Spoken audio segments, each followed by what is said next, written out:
Hello बच्चों, कैसे हैं? First class. तो चलो बेटा, आज के इस लेक्चर में हम लोग देखने जा रहे हैं क्या physics with HDP sir, P100 physics में एचडीपी सर। आप चैनल को बेटा जरूर सब्सक्राइब कर दिए होंगे अपने सिलेक्शन के लिए। बेटा आपके सिलेक्शन के लिए चैनल को जरूर सब्सक्राइब कर दें ताकि जो ही हम वीडियो डालें तो तुरंत आपको मिल जाए और पूरा क्लियर कंसेप्ट। ओके बेटा, तो इस लेक्चर में हम बहुत ही इम्पॉर्टेंट न्यूमेरिकल से सॉल्व कराने जा रहे हैं।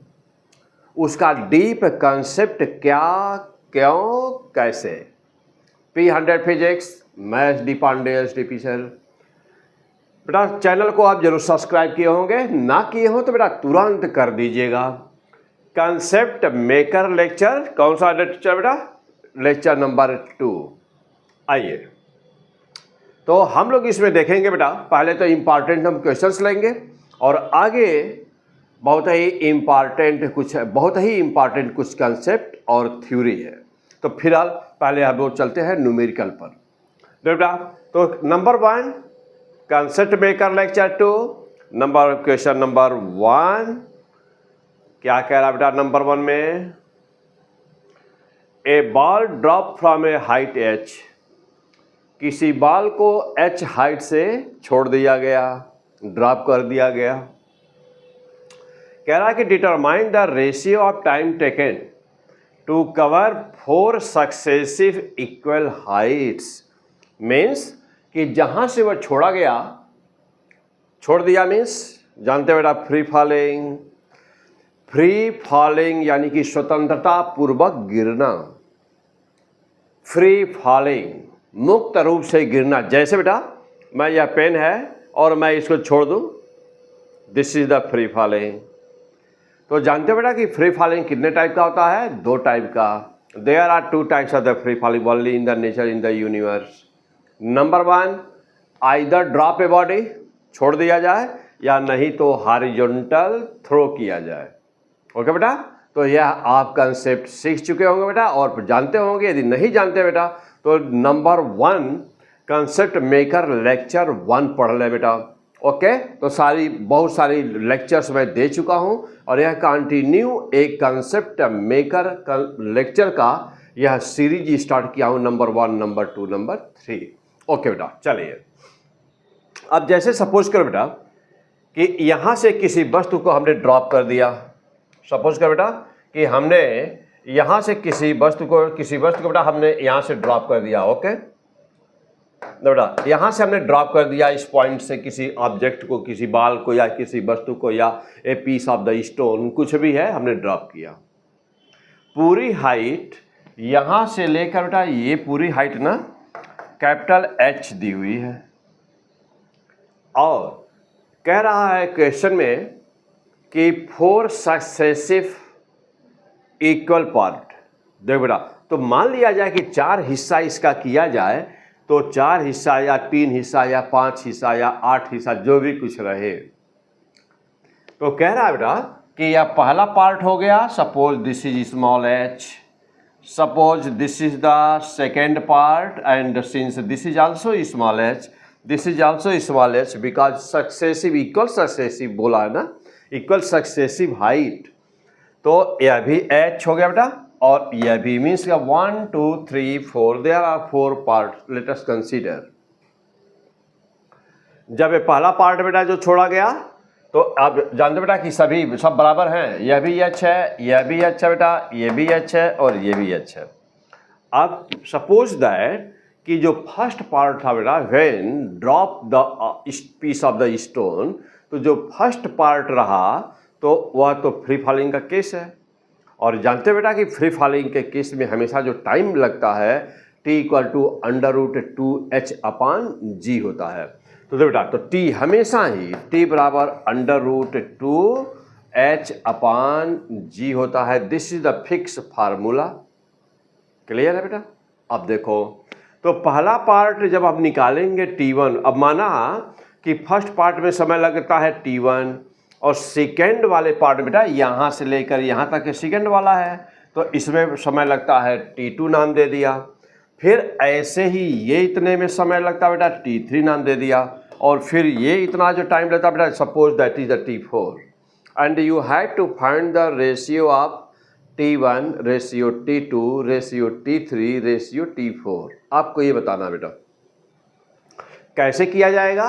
तो देखो बेटा, अब पहले वाले पार्ट का जो T1 की वैल्यू है उसको निकालो बेटा। पहले सबसे पहले चूंकि फ्री फॉलोइंग का केस है, you know that for the free following क्या होता है बेटा, इनिशियल वेलोसिटी 0। तो फ्री फॉलिंग आप कहते ही कब हो कि ये फ्री फॉलिंग है। जानते हो बेटा कि जो फ्री फॉलिंग सीधे शब्दों में कहा जाए क्या होता है, तो acceleration due to gravity always act downward, means always acting toward the centre of the earth inside the direction of g inside the earth will be along the radius of the earth। तो जब कोई वस्तु गिरती है बेटा, when a body falls from any height and suppose it has no initial velocity in the direction of acceleration due to gravity, यानी कि जब कभी भी कोई भी वस्तु इस प्रकार से गिरे ना कि एक्सेलरेशन ड्यू टू ग्रेविटी के डायरेक्शन में कोई भी वेलोसिटी ना हो, तो उसे कहते हैं क्या, that is called free falling. तो u बराबर क्या हुआ कि 0, यानी कि जब भी फ्री फॉलिंग का केस होगा बेटा तो u की वैल्यू क्या होगी, 0 होगी। ओके बेटा, अब देखो बेटा, तो T1 बराबर क्या हुआ, T1 बराबर you know that for the in the free case of the free falling T1 बराबर अंडर 2h अपॉन जी। तो T1 बराबर क्या बेटा, under 2h upon g, and this is the time taken for the first part. अब just ऐसे ही बेटा हम सेकेंड पार्ट के लिए T2 निकाल रहे हैं।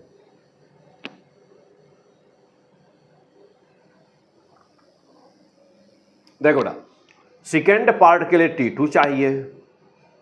अब आप सोचोगे बेटा कि सेकेंड पार्ट के लिए T2 कैसे निकालें, डायरेक्ट ये वाला तो नहीं यूज कर सकते ना बेटा, क्योंकि जब यह यहाँ से आ रहा है, गिर रहा है ना, अब यहाँ तक तो आ चुका है ना बेटा, तो जब यहाँ तक आ चुका है तो अब यहाँ पे वेलोसिटी इसकी हो गई है v बराबर u प्लस 80 ना बेटा। देखो बेटा, तो यहाँ पे वेलोसिटी अब क्या हो गई है, तो यहाँ पर हो गया है AT1, क्योंकि u का मान 0 था, तो अब यहाँ इनिशियल वेलोसिटी अब इसके पास हो गई है ना। तो जब इनिशियल वेलोसिटी हो गई बेटा, तो अब इस पार्ट को निकालने के लिए ना, तो अब आपके पास एक ही तरीका द बेस्ट है कि हमेशा ऊपर से निकालिए, यहाँ से लेकर के यहाँ तक का टाइम निकालिए। तो जब आपको यहाँ से लेकर बेटा यहाँ तक का टाइम पता चल जाएगा, तो उसमें से आपको चाहिए खाली T2। तो उसमें से क्या करना होगा बेटा कि ये T1 वाला जो हिस्सा होगा इसको माइनस कर देना होगा, तो T2 की वैल्यू हम लोगों को बहुत ही आसानी से आ जाएगी। अब आप बीच में सीधे T2 केवल एग्जैक्टली T2 नहीं निकाल सकते, यदि निकालेंगे तो यह सॉल्यूशन और लेंदी हो जाएगा। तो किस प्रोसेस से क्वेश्चन को सॉल्व करें कि टाइम कम से कम लगे, क्योंकि या तो आपको नीट क्वालिफाई करना है या तो आपको IIT क्वालिफाई करना है बेटा। ओके, चलिए अब क्या देखना बेटा, तो हम लोग अब निकालने जा रहे हैं T2 के लिए। क्या करेंगे, तो डायरेक्ट T2 पे नहीं जाएंगे, हम फिर यहाँ से शुरू करेंगे ऊपर u बराबर 0 जहाँ पर है बेटा, जहाँ से फ्री फॉल किया जा रहा है ना, हम फिर वहाँ से शुरू करेंगे। तो अब पूरा टाइम कितना हो गया बेटा, पूरा टाइम हो गया T1 प्लस T2, यहाँ तक ले लिया। पूरी हाइट कितनी हो गई, h यहाँ पर और h यहाँ पर, पूरी हाइट कितनी हुई बेटा 2h। टाइम कितना हुआ T1 प्लस T2। अब देखना बेटा, now what will happen, T1 plus T2 equal to क्या हुआ, तो T1 प्लस T2 बराबर क्या बेटा, अंडर रूट 2h अपॉन जी तो होता ही है, लेकिन अब हमारा h के स्थान पर कितना हो गया है, ये ऊपर वाला h बेटा, ये वाला h और ये वाला h, तो अब कितना हो गया h प्लस h यानी कि 2h हो गया। तो जब 2h हो गया बेटा तो फार्मूले में 2 तो होता ही है, और ये 2h हो गया upon root under root upon g हो गया बेटा, हो गया। A line clear. अब देखना, लेकिन हमको तो T2 चाहिए, तो नो प्रॉब्लम, T1 को उधर भेज दिया राइट हैंड, तो T2 बराबर कितना हो गया बेटा, देखिए अब T2 बराबर क्या हो गया, तो T2 बराबर ये, इसमें से T1 को माइनस कर दिया। अब देखो बेटा, अब ध्यान दीजिएगा कि यह इतना रूट के अंदर ये इतना किसके बराबर है, T1 के बराबर, ऊपर दिख रहा है बेटा T1 बराबर है अंडर रूट 2h अपान जी, यहाँ पर भी अंडर रूट 2h अपान जी। तो बेटा रूट 2 को मैं अलग कर दूं और रूट अंडर रूट यह केवल इतना ले लूं, यह इतना केवल, तो रूट 2 बाहर हो गया और ये वैल्यू T1 की है। इसका मतलब ये हुआ बेटा कि इसको लिखा जा सकता है रूट 2 T1 और माइनस T1 तो यहाँ है ही। अब देखो बेटा, तो T2 की वैल्यू कितनी आ रही है, T2 की वैल्यू ये आई। अब इसमें से हम T1 इसमें भी आया, T1 इसमें भी आया बेटा, तो T1 को हम कॉमन ले लिए, तो इक्वेशन नंबर 2 बन गया। तो इक्वेशन नंबर 2 में बेटा, अब इक्वेशन नंबर 2 में root 2 minus 1 into T1, this is equation number first. तो हमारे पास अब दो वैल्यू तो एग्जैक्टली आ गई, कौन कौन, एक T1, दो बेटा इक्वेशन नंबर 1, एक वैल्यू T1 की आई है कि अंडर 2h अपान जी है, और दूसरी जो वैल्यू आई बेटा वो T2 आई रूट 2 माइनस 1 इंटू T1 हो गया बेटा, ये 2 नंबर हो गया। अब एक और देख लिया जाए, उसके बाद बाकी भाई सिमेट्री हम लोग डायरेक्ट आंसर मार देंगे। अब एक और देखते हैं, देखा जाए क्या ऑर्डर मिल रहा है। अब देखो बेटा, अब हम T3 पे चलते हैं, T3 को कैसे कैलकुलेट किया जाए। फिर वही बात, डायरेक्ट बीच में T3 नहीं कर सकते क्योंकि प्रोसेस लेंदी हो जाएगा। तो अब शॉर्ट प्रोसेस करने के लिए बेटा सीधे यहाँ पर चले जाए, क्यों, क्योंकि यहाँ पे इनिशियल वेलोसिटी फ्री फॉलिंग का केस है, इनिशियल वेलोसिटी यहाँ पे 0 मिलेगी हमको, तो सॉल्व करने में आसानी होगी। अब देखो बेटा, और डायरेक्ट टी का फार्मूला जानते हैं हम लोग बेटा कि फ्री फॉलिंग के केस में T अंडर 2h अपान जी होता है, इसलिए बार बार ऊपर से ही सॉल्व करना होगा जहाँ से ड्रॉप किया गया था। आ जाओ बेटा देखना, अब यहाँ पर फिर लिया तो T1 plus T2 plus T3, 3 हो गए ना बेटा, 3 हो गए ना, तो अभी इसमें देखो बेटा 3 हो गए, और हाइट कितनी हो रही है, h plus h plus h हो गया बेटा। अब ठीक वैसे ही वैल्यू पुट कर दो, देखिए बेटा अब ठीक वैसे ही वैल्यू पुट करिए। चलिए अब देखना बेटा, अब यहाँ से T3 के लिए हम लोग चलते हैं, T3 plus T2 plus T1, और हाइट कितने पार्ट है, h h h, how much, 3h। तो बेटा अब यहाँ पे अच्छा फार्मूले में जानते ही बेटा कि T बराबर अंडर रूट 2h अपान जी होता है, तो और h के स्थान पे 3h है, तो 3h हो गया बेटा, ये इतना हो गया। चलो बेटा अब जा फिर देखना, अब इसको यदि रूट 3 को मैं बाहर कर दूं और इसको अंडर रूट 2h ही रहने दूं, क्यों, क्योंकि T1 के फॉर्म में भी आ जाएगा, तो रूट 3 को बाहर कर दिया बेटा और अंडर 2h अपान जी इस तरह से लिख दिया, और रूट 3 ये रूट 3 है बेटा, और यह इसकी वैल्यू हम लोग जानते हैं बेटा कि यह इतना T1 है, तो अब रूट 3 T1 हो गया। अब देखो बेटा, अब हमको क्या चाहिए, हमको तो चाहिए T3 चाहिए था ना हमको, तो T3 बराबर कितना हो रहा है, देखो बेटा अब T3 बराबर कितना हो रहा है बेटा, अब देखो बेटा क्या क्या हो रहा है यहाँ पे, तो T3 की जब वैल्यू निकालेंगे तो T2 उधर चला जाएगा और T1 में उधर जाके माइनस हो जाएगा, तो इधर जब आया तो देखो बेटा यहाँ पर रूट 3 T1, तो यह तो इसकी वैल्यू आ गई बेटा ना, ये पूरी वैल्यू जो पहले से ही है यहाँ पर। अब इसमें से T2 और T1 माइनस हो रहा है बेटा, देखो तो इसमें से T2 और T1 माइनस हो गए, ये दोनों T2 और T1 हमने उधर भेज दिया, तो जब इधर भेजा तो इसमें से क्या हो गया बेटा, T2 और माइनस T1 हो गया। ओके बेटा, देखो अब फिर आगे और देखिए, T3 बराबर क्या हो गया, तो रूट 3 T1 हो गया बेटा। अच्छा अब यहाँ T2 की वैल्यू बेटा जानते हो कि अभी हम लोग ऊपर कैलकुलेट किए हैं, तो T2 की जो वैल्यू आई हो बेटा ऊपर है आई थी रूट 2 माइनस 1 T1, यहाँ पे है बेटा रूट 2 माइनस 1 T1 आई थी। अब यहाँ पर देखो बेटा, यहाँ पे अब हमको ब्रैकेट में T2 की वैल्यू रखना, बाहर माइनस साइन भी यही पे ध्यान देना, तो माइनस है और यह T2 की वैल्यू रखा रूट 2 माइनस 1, और T1 था ही उसके पास T1 और माइनस T1 ये वाला माइनस T1 वहाँ रहा। अब देख रहे बेटा कि इसमें भी T1 है, इसमें भी T1 है और इसमें भी T1 है। अब इसको सॉल्व कर दीजिए, तो T3 की वैल्यू कितनी आ रही बेटा, तो T3 की वैल्यू है रूट 3 T1 है, तो हो ही गया। अच्छा अब ये माइनस है ना बेटा, तो जब माइनस है तो अब जब ब्रैकेट खोलोगे तो माइनस टू T1 यहाँ से मल्टीप्लाई हो रहा है तो T1 और ये तो माइनस हो गया इतना, और जब ये बाहर माइनस है, जब ब्रैकेट हटाओगे बेटा तो ये प्लस हो जाएगा, तो प्लस T1 हो गया, ये इसका इसमें मल्टीप्लाई हुआ तो प्लस T1 हो गया, और ये माइनस T1 पहले से था। अब देखो बेटा, तो यह प्लस T1 और माइनस T1 मिल करके क्या हो गए, कैंसिल, बचा क्या ये, बस ये दोनों चीज़ें बची। अब फिर T1 हमने बाहर ले लिया, ये T3 हो गया। तो देख रहे हैं या बेटा कि जो भी यहाँ डिजिट आ रहा है, जो भी देखो ध्यान दीजिएगा बाई सिमेट्री, जो भी यहाँ पे देख रहे हैं बेटा कि वो पहले आ रहा है, इसमें से एक कम हो जा रहा है। देखिए अब यहाँ पे 2 नंबर पे चेक करिए, 2 नंबर पे देखना बेटा, 2 नंबर में देखो बेटा T2 है ना, तो जो भी डिजिट यहाँ पे है वही डिजिट यहाँ पे हो रही है, उसमें से एक कम हो जा रहा है। देख रहे हैं हाउ मच फैंटास्टिक। अब देखो बेटा, मैं यदि अब ऐसे कहूँ कि बाई सिमेट्री T4 बोलो क्या होगा, देखो बेटा T4 बोलो क्या होगा, तो आप कहेंगे कि यहाँ पर √4 होगा बेटा, जो डिजिट यहाँ पर है, और इसमें से एक कम रूट के अंदर हो जाएगा, तो यहाँ पर बेटा एक कम हो गया, ये भी हो गया बेटा।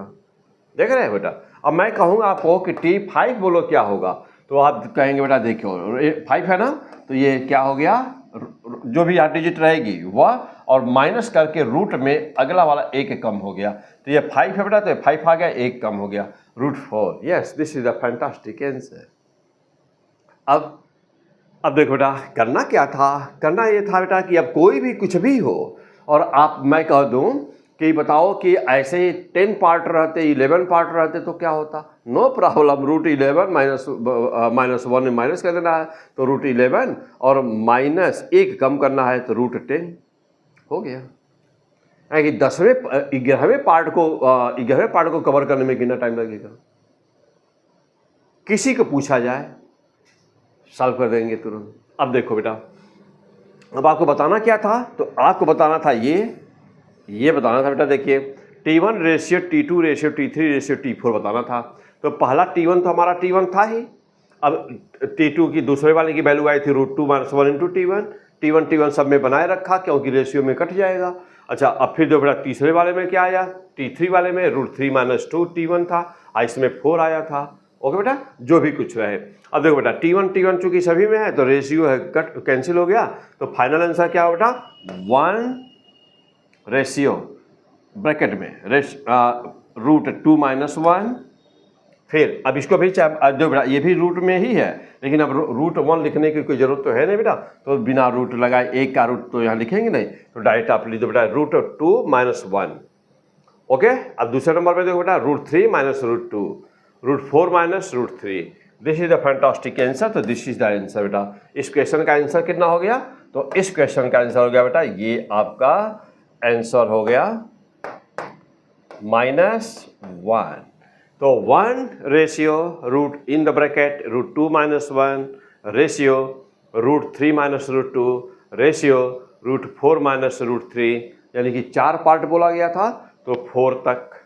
यदि 5 पार्ट होता तो अगला आंसर क्या आ जाता बेटा, अगला बोल दीजिए तो यहाँ होता 5 ब्रैकेट में होता बेटा, ये होता रूट में 5 माइनस √4 हो जाता, तब ये हो जाता।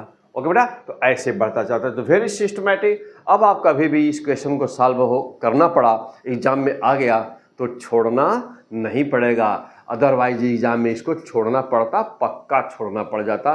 कोई मतलब वहाँ पे इतना टाइम नहीं रहता ना कि इतना सोच पाते, लेकिन अब क्या होगा, अब देखते ही आंसर मार देंगे। बेटा, तो चैनल को जरूर सब्सक्राइब किए होंगे, यदि चैनल ना सब्सक्राइब किए हो बेटा तो तुरंत सब्सक्राइब करिए, क्योंकि यहाँ से आपका 100% मार्क P100 फिजिक्स पे बिल्कुल ही फिक्स है बेटा, 100% फिक्स है। P100 फिजिक्स इसीलिए है ही 100% मार्क के लिए, IIT और नीट के स्टूडेंट के लिए। ओके बेटा, तो अब अगले क्वेश्चन पे चलते हैं। Next question number 2, very important question. Question number 2 कह रहा बेटा कि a police jeep is chasing a culprit car and fired a bullet with the speed 320 metre per second. Okay बेटा, तो अब क्या कह रहा है इस क्वेश्चन में बेटा, इस क्वेश्चन में कह रहा है कि एक पुलिस की जीप है जो किसी अपराधी, कल्प्रिट का मतलब अपराधी, तो किसी अपराधी के कार का पीछा कर रही है, ठीक बेटा। और कह रहा है कि and fired a bullet with the speed 320 metre per second. और पुलिस क्या करती है, पीछे से अपराधी के कार के टायर पर सीधा स्ट्रेट एक बुलेट को फायर करती है। कितने मीटर पर सेकेंड से? 320 मीटर पर सेकेंड से करती है। Speed of the jeep is 20 metre per second. जो बेटा जीप की स्पीड कितनी है? 20 metre per second. And speed of the car is 40 metre per second. और कार की स्पीड कितना बेटा? 40 मीटर पर सेकेंड। अब कह रहा है कि let bullet fire directly toward the tyre of and neglected the effect of the gravity on the bullet. मतलब ये मान के चल बेटा कि स्पीड इतनी ज़्यादा 320 मीटर पर सेकेंड, तो इसमें ग्रेविटी का कोई बहुत ज़्यादा प्रभाव नहीं पड़ता, क्योंकि टाइम बहुत ही कम लगता है कार तक पहुंचने में बुलेट को। तो उस प्रभाव को यदि निगलेक्ट कर दिया जाए ग्रेविटी के, तो कह रहा बेटा कि neglected effect of the gravity on the bullet, then how much, तो कितना bullet can penetrate in the tyre. तो बताओ कि कितना टायर के अंदर बुलेट धंस जाएगी। ओके बेटा, in tyre retardation produce by the tyre is, बेटा तो जो रिटार्डेशन प्रोड्यूस होता है टायर करता है वो 4 × 10⁶ मीटर पर सेकेंड स्क्वायर का है। तो this is the data given to you. Yes, note the data, all the data. Speed of the jeep is how much? 20 metre per second. Speed of the car is, जो आगे भाग रहा अपराधी उसकी speed कितना बेटा? 40 मीटर पर सेकेंड। बुलेट की speed कितना बेटा? 320 metre per second. Yes, now come on the point, what will be the idea for solving such type of any question. तो दिस इज द जीप। देखो बेटा ये police की jeep है और इसकी स्पीड है 20 metre per second. Bullet fire किया यहाँ पुलिस वाला बेटा, बुलेट को फायर किया और ये बुलेट है, इसकी स्पीड है 320 metre per second. This the bullet. अच्छा, अब कार की स्पीड कितनी है बेटा? जो अपराधी भाग रहा है यहाँ पर बैठा है कार में, उसकी स्पीड है 40 मीटर पर सेकेंड। अब जैसा देखना बेटा, what is the concept behind this question, कैसे सॉल्व होता है, क्या है यहाँ पे कंसेप्ट। अब ऐसे क्वेश्चन बेटा एक क्वेश्चन इस तरह का कर लिया तो फिर वो कभी भूलना नहीं है और सिलेक्शन बहुत ही आसान हो जाएगा। चलिए अब आइए देखे जाए कैसे करेंगे। अब हम लोग जानते हैं बेटा, पढ़े होंगे पीछे कि मीन्स यहाँ पे क्या बेटा कि लॉ ऑफ सेपरेशन। अब लॉ ऑफ सेपरेशन क्या है बेटा, तो मैं पीछे वीडियो में दे चुका हूँ। जो बच्चे अभी नहीं पढ़े हुए हैं तो आप जरूर देखिए बेटा लॉ ऑफ सेपरेशन क्या है। जस्ट इसके पहले वाला जो लेक्चर है वीडियो ना बेटा, उसमें दिया गया है। वीडियो में जस्ट इससे पहले वाला जो वीडियो बेटा, वहाँ पे law of separation, 90 degree concept, free falling क्या होती है, ये 2-3 चीज़ें मैं अभी जस्ट इससे पहले वाले लेक्चर में दिया हूँ बेटा। प्ले लिस्ट बना हुआ है, आप प्ले लिस्ट में जाइए बेटा, सारी वीडियो सारी पूरी फिजिक्स है यहाँ पर। और डेली मैं अभी नया अपडेट करते हुए नए पैटर्न के हिसाब से मैं डेली आपको न्यूमेरिकल्स करवाते जा रहा हूँ। Okay, come on the point बेटा। तो कह रहा है कि due to law of the separation, हम जानते हैं कि जब भी किसी मूविंग में लॉ ऑफ सेपरेशन क्या होता है, तो जब भी कभी किसी मूविंग बॉडी से कोई बॉडी अलग होती है, when a body separated from a moving body, separated body follow same speed in the same direction, but the separated body never follow it's acceleration, लेकिन वो कभी भी उसके एक्सीलरेशन को फॉलो नहीं करती। तो अभी इस पर पाथ कैसे फाइंड करते बेटा, तो पाथ जब भी कहीं पर कोई वस्तु मोशन में होती है और वह किस प्रकार के पाथ को फॉलो करती है, यदि एक्सीलरेशन भी रहे तो यह कंसेप्ट थ्योरी में आपको आगे देने जा रहा हूँ। लेकिन अभी यहाँ इंपॉर्टेंट कुछ न्यूमेरिकल थे तो पहले हम लोग इसको कर लें। तो चूंकि पहले वाले लेक्चर में बेटा जस्ट जो कंसेप्ट मेकर लेक्चर 1 है उसमें हम लोग लॉ ऑफ सेपरेशन पढ़ चुके हैं, तो आप जरूर पढ़ लिए होंगे, पक्का पढ़े होंगे, अवश्य पढ़े होंगे। तो लॉ कहता है बेटा कि लॉ ऑफ द सेपरेशन कहता है कि when a body separated from a moving body then separated body follow same speed in the same direction. Suppose करो बेटा कि यह एक कोई एरोप्लेन है और यह जो है हॉरिजॉन्टल में हुआ ना, यह यू स्पीड से जा रहा है। इससे यदि कोई भी वस्तु ड्रॉप कर दी जाए, छोड़ दी जाए, तो जो वस्तु छोड़ेंगे ना वह भी इसी स्पीड से, उसी यू स्पीड से, उसी दिशा में आगे बढ़ता है। This is the concept of the separation, law of the separation. जैसे मान लीजिए कि कोई बैलून है और वह ऊपर उठ रहा है, ऊपर जा रहा है कंटिन्यूअस कांस्टेंट स्पीड से, अब उससे कोई वस्तु छूटे ना, तो जहाँ पे छूटेगा वहाँ से नहीं गिरेगा, वह ऊपर जाएगा। ऐसे पीछे रीजन क्या है, इनर्शिया। इसके पीछे रीजन क्या बेटा, इनर्शिया, यानी कि लास्ट सेपरेशन किस पर बेस्ड है, इनर्शिया पर बेस्ड है। तो अभी वहाँ इनर्शिया में जाने की जरूरत नहीं है, अभी आगे पढ़ेंगे हम लोग इनर्शिया क्या है बेटा। लेकिन अभी बस इतना जाने कि लास्ट सेपरेशन होता क्या है बस। अब आप फिर से बोलिए मेरे साथ कि when a body separated from a moving body, separated body follow same speed in same direction but it never follow it's acceleration. इसका मतलब ये हुआ बेटा कि मैं यदि आपको डायग्राम से थोड़ा सा समझाना चाहूँ तो जैसे मान लो कि ये बैलून है बेटा ना, सपोज करिए कि बेटा ये बैलून है और ये सीधे यू स्पीड से ऊपर जा रहा है, यानी मान लो बेटा कि यू का मान है 10 मीटर पर सेकेंड, और एक पैकेट यदि इससे अलग हो और मान लो सपोज बेटा कितना बेटा कि ये ऊंचाई ग्राउंड से ऊंचाई h है, यदि यह पैकेट अलग हो तो अभी तक हो सकता है बेटा कि दिमाग में रहा हो आपके कि जब कोई पैकेट जहाँ अलग होगा, जहाँ से छूटेगा, जहाँ गिराएंगे वहीं से नीचे गिरेगा। लेकिन नहीं, जिस समय पैकेट बेटा अलग हो रहा है, पैकेट अलग हो रहा है, इससे छूट रहा है, उस समय बैलून मोशन में है ना, उस समय बैलून मोशन में है ना, तो बैलून क्या हो गया, मूविंग बॉडी। बैलून क्या हुआ, मूविंग बॉडी। और ये क्या हुआ, अलग होने वाली बॉडी हो गया, यानी कि ये हो गया सेपरेटेड बॉडी। तो जब इसको छोड़े हैं तो अभी यहाँ से सीधे नीचे कदापि नहीं आएगा, अभी क्या होगा, yes it will move toward upward direction. Why it is so, the main cause is the inertia. But यहाँ पे हम लोग किस लॉ के नाम से सीखे हुए हैं, लॉ ऑफ सेपरेशन।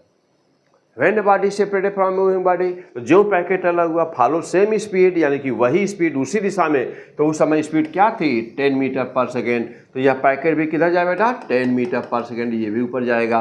और आप जानते हैं बेटा कि जब ये ऊपर जाएगा तो देखो बेटा, जब ये ऊपर जाएगा तो यहाँ से यहाँ तक जाने में समय कितना लेता है, t1। यहाँ पर क्या होगा, फिर इसकी वेलोसिटी v का मान होगा 0। फिर यहाँ से क्या होगा, फ्री फॉल करेगा, तब कितना टाइम लगेगा, t2। तो यह पैकेट ऊपर जाना और आना ना बेटा, ऊपर जाना और आना दोनों मिलाकर के टाइम कितना लगता है, t1 प्लस t2। तो यहाँ पर most most most important question, और परहैप्स जस्ट पिछले लेक्चर में मैं करवाया हूँ बेटा, अभी बहुत सारे क्वेश्चंस करवाएंगे। तो this is the concept of the okay बेटा, लॉ ऑफ द सेपरेशन। आ जाओ बेटा, अब हम लोग अपने क्वेश्चन पे थोड़ा चले बेटा ना, क्योंकि ये सब सारी चीज़ें बता चुका हूँ। तो अब हम चलते बेटा कि अपने क्वेश्चन पर चलते हैं। अब जा देखना बेटा, तो जिस समय बुलेट फायर की गई उस समय बुलेट की स्पीड, यदि यह जीप रेस्ट में होती तो यह इसके पास बुलेट की स्पीड 320 मीटर पर सेकंड ही केवल रहती, क्योंकि रेस्ट में है बुलेट, जो जीप है वो रेस्ट में है, यानी कि राइफल जिसे फायर किया गया वह रेस्ट में था।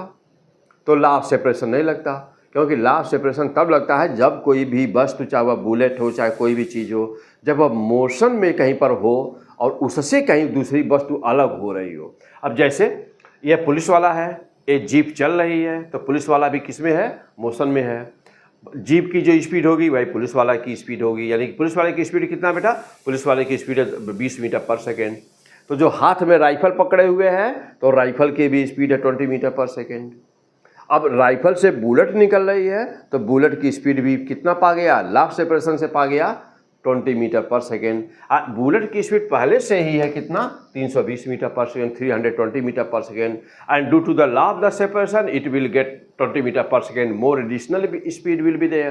Therefore the total speed of the bullet will be how much, that will be the initial speed. Just यह बैरल से बुलेट निकलते समय बुलेट की स्पीड कितनी हो जाएगी, तो बुलेट की speed due to the law of the separation initial velocity of the bullet will be 320 metre per second plus 20 metre per second means that will be 340 metre per second. That will be the initial velocity of the bullet due to law of the separation. अच्छा, अब bullet निकल गई barrel से, अब उसकी velocity हो गई 340 metre per second. अब हम देखेंगे बेटा कि अब आगे इसके बाद क्या होगा। तो अभी तक बुलेट की वेलोसिटी 340 मीटर पर सेकेंड कैसे हुई, तो this is the concept. Okay, अब चलो बेटा और आगे बढ़ते हैं। जानते बेटा कि रिलेटिव वेलोसिटी का कंसेप्ट मैं आपको पीछे बता चुका हूँ, यदि नहीं बता बेटा तो पीछे वीडियो में जरूर सब दिया हुआ है बेटा, वहाँ पढ़ डालिए। तो रिलेटिव वेलोसिटी जानते बेटा कि रिलेटिव वेलोसिटी जब भी कहीं पर भी कोई भी न्यूमेरिकल्स हमको फिजिक्स में बेटा इस तरह का करना हो कि वहाँ दो वस्तुएं हैं और दोनों मोशन में हो, तो कभी भी कोई भी न्यूमेरिकल सॉल्व करते समय यह पक्का है, श्योर है बेटा कि यदि दो वस्तुएं हैं और वह दोनों मोशन में है तो वह क्वेश्चन मात्र और मात्र रिलेटिव वेलोसिटी से ही सॉल्व होगा। यानी कि this is the condition for the relative velocity that there should be two bodies and that should both in the motion, यानी कि दोनों दो बार वस्तुएं चाहिए और दोनों मोशन में हों। अच्छा, अब जानते बेटा कि जब दोनों अपोजिट डायरेक्शन में होते हैं तो वहाँ पे प्लस हो जाता है, जब दोनों एक ही दिशा में जाते हैं तो वहाँ पे माइनस हो जाता है। ओके बेटा, अब जैसा देखना, अब कह रहा है कि अब ये जो देखो बेटा, ये अब आपको देखना क्या बेटा, अब जीप से तो बुलेट फायर हो चुकी है, अब केवल आपको फोकस करना है कि इस कार पर और इस बुलेट पर, दो चीज़ों पे फोकस करना है। अब इसकी वेलोसिटी हो गई है बेटा बुलेट की वेलोसिटी हो गई बेटा 320, इसका तो अपना ओरिजिनल था, लाभ से प्रश्न से 20 पाया, अब इसका हो गया 340 मीटर पर सेकेंड।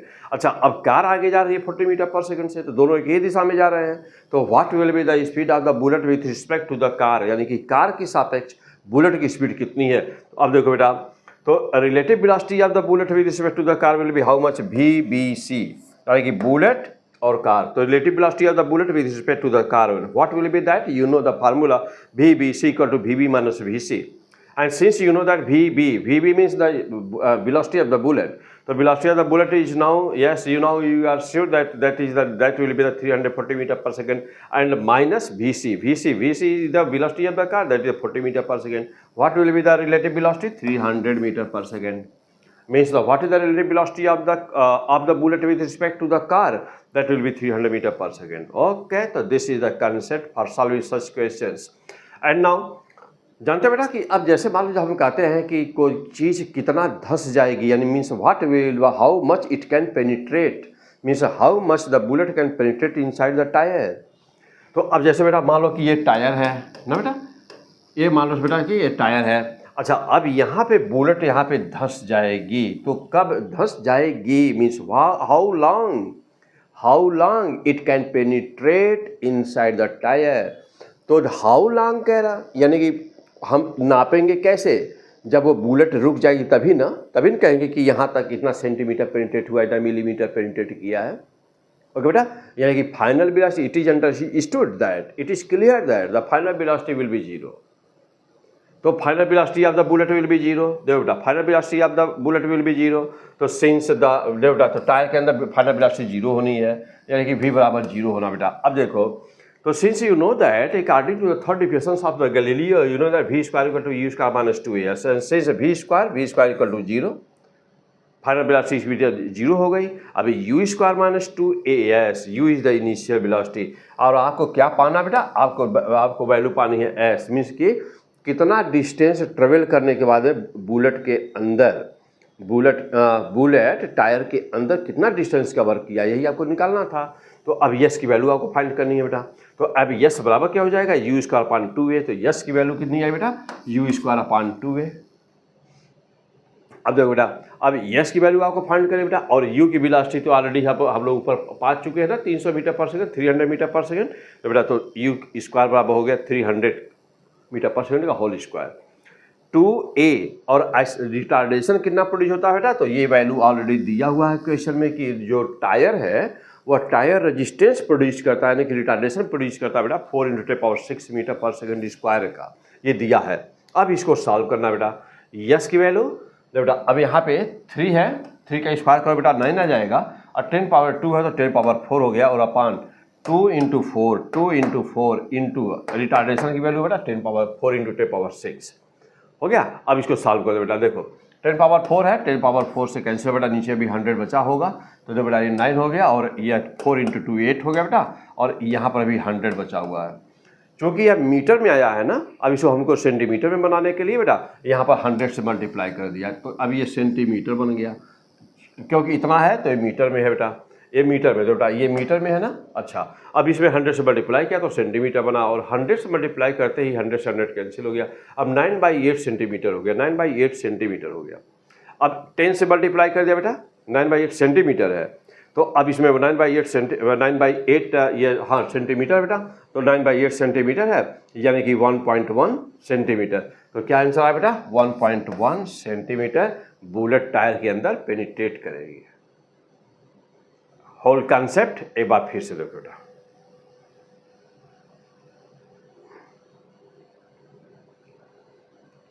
क्लियर हो गया, यानी कि यहां पर आपको कैसे यूज करते हैं थर्ड इक्वेशन, यह भी देखना है। लॉ ऑफ सेपरेशन भी देखना है बेटा, और रिलेटिव मोशन भी देखना है। तो law of separation, relative velocity और गैलीलियो इक्वेशन का यूज कैसे कैलकुलेशन करते हैं, ये सारा कंसेप्ट क्लियर होगा तब इक्वेशन का सही आंसर आएगा। क्लियर होगा बेटा? तो कहीं कोई प्रॉब्लम नहीं होनी चाहिए ना। वीडियो आपके पास है बेटा, तो कहीं पर भी कोई दिक्कत है बेटा तो एक बार फिर से उसको ना रिवर्स करके फिर से देख लीजिए। नोट्स जरूर बनाइए, नोट्स जरूर बनाइए, हर क्वेश्चन में बेटा नोट्स जरूर बनाइए। क्यों? क्योंकि जब चैप्टर पूरा हो जाएगा, जब हम और आगे पढ़ाएंगे, और आगे पढ़ाएंगे 10 चैप्टर बाद, 20 चैप्टर बाद बेटा, तो कंसेप्ट भूलने ना पाए। कॉपी में रहेगा तो तुरंत पेज पलटेंगे, याद आ जाएगा। ओके, चलिए बेटा अगला क्वेश्चन देखो बेटा। नेक्स्ट कह रहा है इस क्वेश्चन में कि ये ball falls from a height 40 metre. किसी ऊंचाई से एक बाल कोई गिर रहा है बेटा, 40 मीटर ऊंचाई से कोई बाल छोड़ दिया, फॉल्स यानी छोड़ दिया, गिर रहा ऑन ए सैंडी लैंड, यानी कि बालू वाली जमीन है कोई बेटा, बालू वाली जमीन है, उस पर बाल गिर रहा है on a sandy land and penetrated in it up to 2.5 metre. कह रहा कि 2.5 मीटर, 2.5 मीटर वह उसमें बालू के अंदर धंस गया। क्या कि what is average force on the बाल, क्या कि वो जो बाल था या पत्थर का टुकड़ा का जो भी कुछ, क्या कि उस पर एवरेज फोर्स कितना काम किया है, और मास दिया है उसका 0.2 किलोग्राम। अब देखो बेटा इस क्वेश्चन को सॉल्व करने के लिए क्या करेंगे आप, क्योंकि फ्री फॉलिंग का केस बेटा यू का मान 0 है, हाइट मान लिया h है। देखो बेटा जब यहाँ पे गिरेगा, आपने छोड़ दिया, एक गिर रहा है, h का मान 40 मीटर दिया बेटा, 40 metre, the height of the ball from where it falls, the height is that height is given 40 metre. तो जब यह बॉल बेटा यहाँ ग्राउंड पे टकराएगा ना, और ये सैंडी लैंड है यानी कि बालू वाली जमीन है बेटा ये, तो जब यहाँ पे टकराया ये, तो कह रहा है कि ये 2.5 मीटर इसमें पेनिट्रेट किया। इसका मतलब ये हुआ कि 2.5 मीटर के बाद इसे वेलोसिटी 0 हो गई होगी, तो ये 0 हो गई। ओके, अब देखो बेटा यहाँ पर जब टकराते समय ध्यान देना बेटा, जब यहाँ टकराते समय जो वेलोसिटी होगी तो v बराबर जानते बेटा कि थर्ड इक्वेशन लगा दिया जाए तो इनिशियल स्पीड 0 है, तो v बराबर आएगा 2gh, यानी कि यहाँ पर जो स्पीड आया अब v को अंडर 2gh। अब ये आगे की जर्नी के लिए यहाँ से यहाँ के लिए वो इनिशियल स्पीड बन जाएगा ना। अब यहाँ जो स्पीड है बेटा वो क्या बनेगा, वह इनिशियल स्पीड बन जाएगा। अब ये इनिशियल स्पीड बन गया और फाइनल स्पीड 0 है। अब यहाँ पे यदि हमको ये पता चल जाता कि ये जो सैंड है या जो बालू है बेटा, ये जो सैंड है वह इस बाल पर कितना रेजिस्टेंस यानी कितना रिटार्डेशन प्रोड्यूस कर रहा है। फाइनल वेलोसिटी 0 है ही, थर्ड इक्वेशन यूज किया बेटा, v square equal to u square plus 2gh। अब ये बेटा देखो ये इनिशियल वेलोसिटी था ना, इनिशियल वेलोसिटी कितनी है बेटा 0, क्योंकि 0, तो v बराबर कितना हो गया 2gh, यानी कि v बराबर जब यहाँ पे आके टकरा रहा तब की बात हो रही बेटा कि अंडर 2gh बराबर कितना है, तो v बराबर अंडर 2gh। देखो बेटा यहाँ से 40 है, ये 400 हो गया, 400 का √20 हो गया और √2, यानी कि यह है बेटा, यह मीन्स स्ट्राइकिंग वेलोसिटी हो गई, स्ट्राइकिंग क्या वेलोसिटी ऑन द ग्राउंड। तो ये हो गया बेटा striking velocity on the ground, यानी कि अब आगे की जर्नी के लिए बेटा बालू के अंदर means inside the sand, now it will be the initial velocity. यहाँ जो यहाँ इनिशियल था तो फाइनल था, अब आगे की जर्नी के लिए जो यहाँ है अब वो इनिशियल बनेगा, अब फाइनल 0 बन जाएगा। अब देखना बेटा, तो फाइनल वेलोसिटी 0 बनना है, अब इनिशियल जो आया है बेटा वो इनिशियल बन जाएगा ये वाला।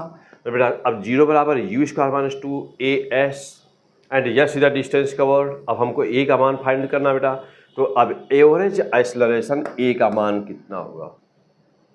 एवरेज एक्सेलरेशन क्या था, हम लोग जानते हैं बेटा कि एवरेज एक्सेलरेशन का मतलब हुआ क्या हुआ बेटा कि एवरेज एक्सेलरेशन, तो एक्सेलरेशन की वैल्यू हमेशा जब हम v स्क्वायर बराबर u square minus 2s plus 2s लगाते हैं बेटा, तो हम लोग पहले ही बोलते हैं कि गैलीलियो के इक्वेशन में एक्सेलरेशन कांस्टेंट रहता है।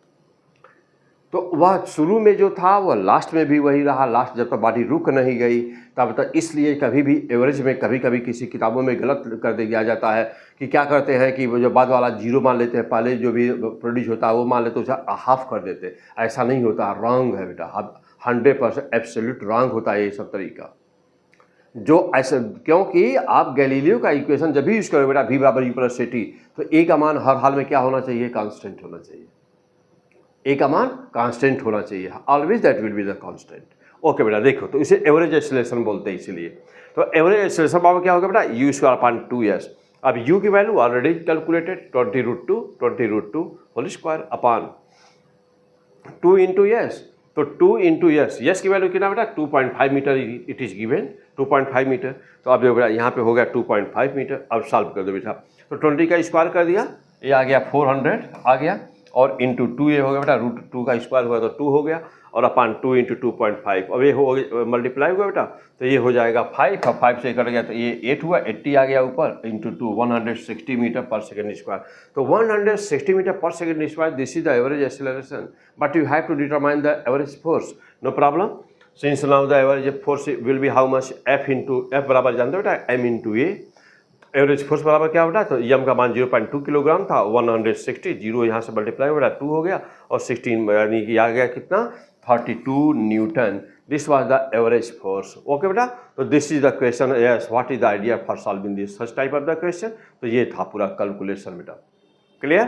नेक्स्ट क्वेश्चन, चलो बेटा देखिए, अब यहाँ पे क्या कह रहा है? कह रहा है कि bullet is fired toward the 2 parallel wooden sheet. Yes, very fantastic and important question. तो बेटा टूवर्ड कह रहा है कि bullet is fired toward 2 parallel wooden sheet with speed how much? Speed is given 400 metre per second. कह रहा है कि separation between both sheet is 4 metre. कह रहा है कि 2 सीट है बेटा, वुडन 2 सीट है, पैरेलल है, 2 पैरेलल वुडन की सीट है, लकड़ी की 2 सीट है एक जैसी। कह रहा बेटा कि देखो बेटा, कह रहा कि separation between both sheet is 4 metre.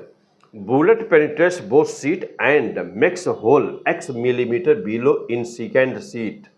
What is the x? तो पूछ रहा कि x की वैल्यू बताओ क्या होगी। अब देखो बेटा क्या कह रहा है क्वेश्चन में? कह रहा कि 2 पैरेलल सीट है, एक हॉरिजॉन्टल डायरेक्शन में बुलेट फायर किया गया, तो वह पहले वाले सीट को पेनिट्रेट किया और फिर दूसरे वाले को पेनिट्रेट किया, पेनिट्रेट करके बाहर निकल गया। तो कह रहा है क्वेश्चन में कि जो पहली वाली नंबर वाली सीट बेटा, वहाँ पर जहाँ पेनिट्रेट होल बना है उसके कितना सेंटीमीटर या मिलीमीटर नीचे दूसरे वाले सीट में होल बनेगा। और बुलेट क्या कर बेटा? तो एक बार फिर से देखो क्वेश्चन बेटा क्या कह रहा है क्वेश्चन में? कह रहा है क्वेश्चन में कि bullet is fire toward 2 parallel wooden seat with speed 400 meter per second. Separation between both seats is 4 meter. Bullet penetrates both seats and makes holes x millimeter below in second seat. What is the x? यानी क्या है बेटा कि x की value क्या है? अब ज़रा ध्यान देना बेटा। अब जैसे मान सपोज कर बेटा कि यह एक पहली सीट बेटा, देखो ये है, तो यह सीट नंबर 1 है बेटा, और ये सीट नंबर 2 है। अब यहाँ पे क्या कर रहा है कि ये बुलेट फायर किया गया with speed u, and u की वैल्यू दिया बेटा 400 metre per second, it is given in your question.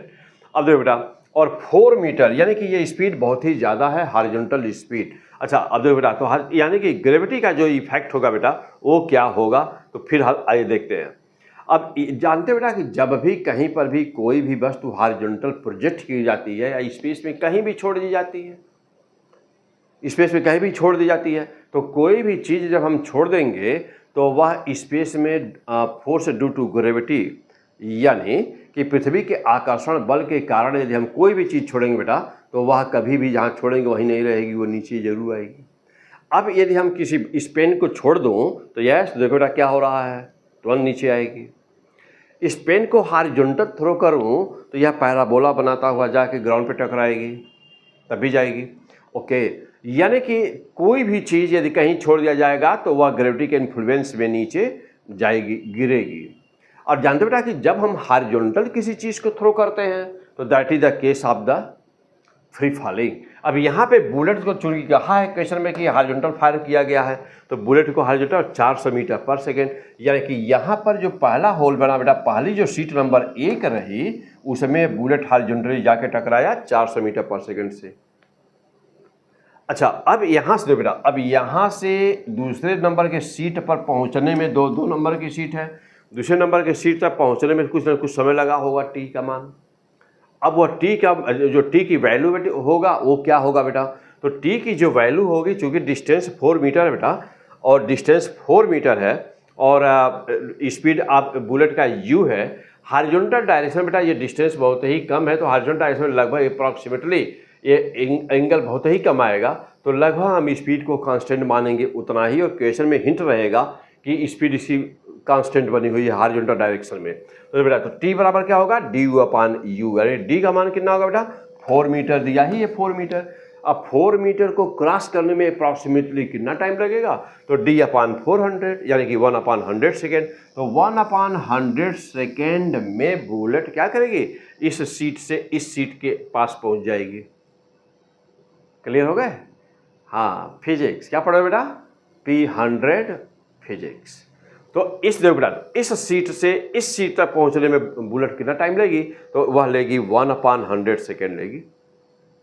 अब देखो बेटा, जहां पर बुलेट इसमें पेनिट्रेट किया था बुलेट, तो अब बुलेट तो क्या होगा, ग्रेविटी के इन्फ्लुएंस में, ग्रेविटी कोई भी चीज स्पेस में छोड़ेंगे बेटा तो वो ग्रेविटी कारण नीचे आएगी। तो अब यह बुलेट क्या होगी, अब यहां से गिरना नीचे शुरू हो जाएगी बेटा। यानी कि हम तो अपने कैलकुलेशन को कहाँ देखना है, हमको अपने कैलकुलेशन पहले सीट में जब होल बन गया उसके बाद दूसरे तक का देखना, टाइम लेना है। तो यहाँ होल बना, अब इसके बाद जब देखो बेटा बुलेट अब नीचे जाती जा रही है, नीचे जाती जा रही है, जाती जा रही है, जाती जा रही है।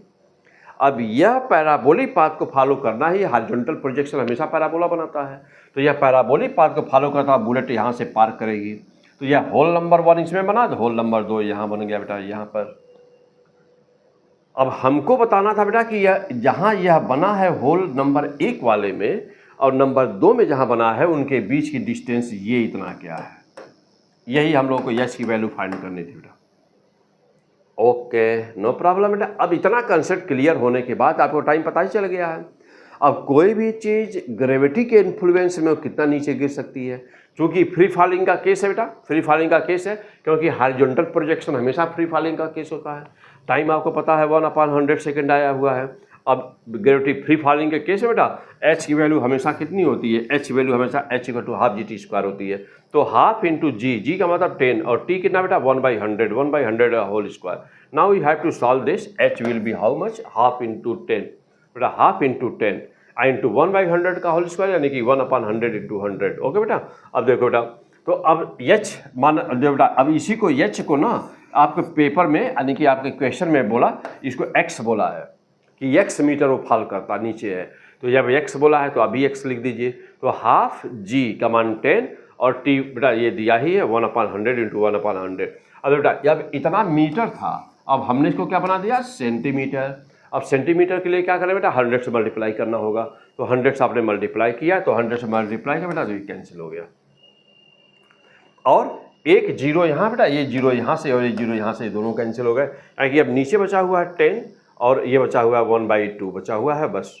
अब कोर्स बाकी सब कर गया बेटा, तो अब नीचे कितना आ गया 10 और इंटू 220 आ गया, यानी कि x की वैल्यू आया बेटा 1/20 सेंटीमीटर आया। हो गया। अब x की वैल्यू है बेटा 120 सेंटीमीटर, तो x की बराबर कितनी वैल्यू हो गई, तो अब x की वैल्यू आ गई बेटा 1/20 सेंटीमीटर है। अब इसको मिलीमीटर में चेंज करें, क्योंकि x मिलीमीटर बोला है क्वेश्चन में। तो अब जब बेटा 10 से मल्टीप्लाई किया, 10 से मल्टीप्लाई किया तो 10 से 1/, ये कितना हो गया बेटा, तो 10 से मल्टीप्लाई 1/2 जब बेटा, तो यहाँ पे है ये 1/2 है, तो 1/2। ओके बेटा। और जब ये 1/2 है बेटा ये कितना हो गया, ये 1/2 हो गया बेटा, तो ये जो बेटा 10 1/2 और 1/2 से हुआ बेटा, तो यहाँ कितना हो गया 0.5 millimetre, means this is the answer 0.5 millimetre. Okay बेटा, तो इस क्वेश्चन का आंसर कितना था 0.5 मिलीमीटर बेटा। और यहाँ पे दिया हुआ क्या था आपको, तो बेटा यहाँ पे दिया हुआ था x मिलीमीटर दिया हुआ था, तो मिलीमीटर में आपको आंसर निकालना था, तो x की वैल्यू कितनी आई 0.5। x मान पूछा था कितना है, मिलीमीटर तो दिया ही है, तो ऑप्शन में जो बेटा 0.5 रहता, तो 0.5 पे आपको निशान मारना था, ऑप्शन दिया नहीं है। ओके बेटा, तो this is the fantastic concept. क्या पढ़ रहे हैं, P100 फिजिक्स। नेक्स्ट चलो अब यहाँ पे देखिएगा अगला क्वेश्चन। इस क्वेश्चन में कह रहा बेटा कि a boy is standing in a open car. तो this is very fantastic question. देखो बेटा, अब यहाँ थ्योरी हमको देना है, यहाँ कंसेप्ट बताना बेटा ऐसे सिचुएशन में क्या होता है, आंसर कैसे बताते हैं। चलिए तो पढ़िए क्वेश्चन बेटा क्या दिया हुआ है। कह रहा है कि a boy is standing in a open car and throw a ball with speed 20 metre per second. बेटा 20 मीटर पर सेकेंड। तो बेटा कह रहा है कि ये बॉय स्टैंडिंग इन एक ओपन कार, यानी कि कोई कार है जिसमें एक लड़का खड़ा है बेटा और 20 मीटर पर सेकेंड से किसी बॉल को सीधा वर्टिकली अपवर्ड, सीधा ऊपर थ्रो कर रहा है। अब क्या हो रहा है इसे बाद में, in vertically upward at the instant, यानी कि ठीक उसी क्षण क्या हो रहा है कि car was moving with velocity u metre per second. कह रहा है कि when velocity of a car was u metre per second, जिस समय लड़का थ्रो किया बेटा कार की वेलोसिटी थी u metre per second and acceleration was 5 metre per second. बेटा उस समय एक्सेलरेशन भी था उसके पास में, तो एक्सेलरेशन था 5 मीटर पर सेकेंड स्क्वायर। अब आपसे पूछा बेटा कि where ball will return with respect to car. कह रहा है कि बॉल कार के सापेक्ष, कार के रिस्पेक्ट में कहाँ पर रिटर्न होगा, कहाँ पर आके टकराएगा। एक पहला ऑप्शन है बेटा इनसाइड द कार, दूसरा ऑप्शन है some distance ahead with respect to the car, यानी कि कार के सापेक्ष इतना सेंटीमीटर या इतना मीटर आगे। तीसरा ऑप्शन है कि इतना मीटर या इतना सेंटीमीटर कार के पीछे, और चौथा option none of this. Okay, try to do this question. आइए बेटा अब हम इस क्वेश्चन को कर बेटा, डाटा क्या क्या है। कार की स्पीड है बेटा, उस समय कार की स्पीड कितनी थी, बॉल को किस स्पीड से ऊपर थ्रो किया 20 मीटर पर सेकेंड से in vertically upward direction at the instant when the speed of the car. अब जा देखना बेटा, आइए देखते हैं हम लोग, अब सॉल्व करते हैं इस क्वेश्चन को बेटा, कंसेप्ट क्या है इसका देखते हैं। तो अभी सब यस डिटेल क्या है कंसेप्ट देखो बेटा। सपोज करिए कि यह कोई एक ओपन कार है बेटा ना, एक कोई ओपन कार है बेटा, ले लिया जाए ये कोई ओपन कार है, ठीक है बेटा, ये कोई कार एक ओपन कार बेटा, फिल्मी स्टाइल वाली ये कार है, ठीक है बेटा। हाँ, और यहाँ पे एक लड़का खड़ा है कार में ना,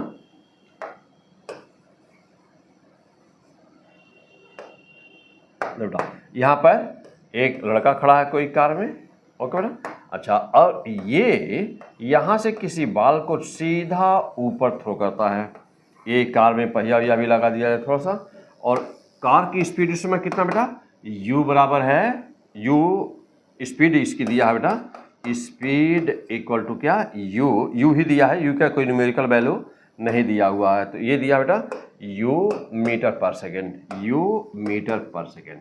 ओके, ये सिचुएशन है बेटा।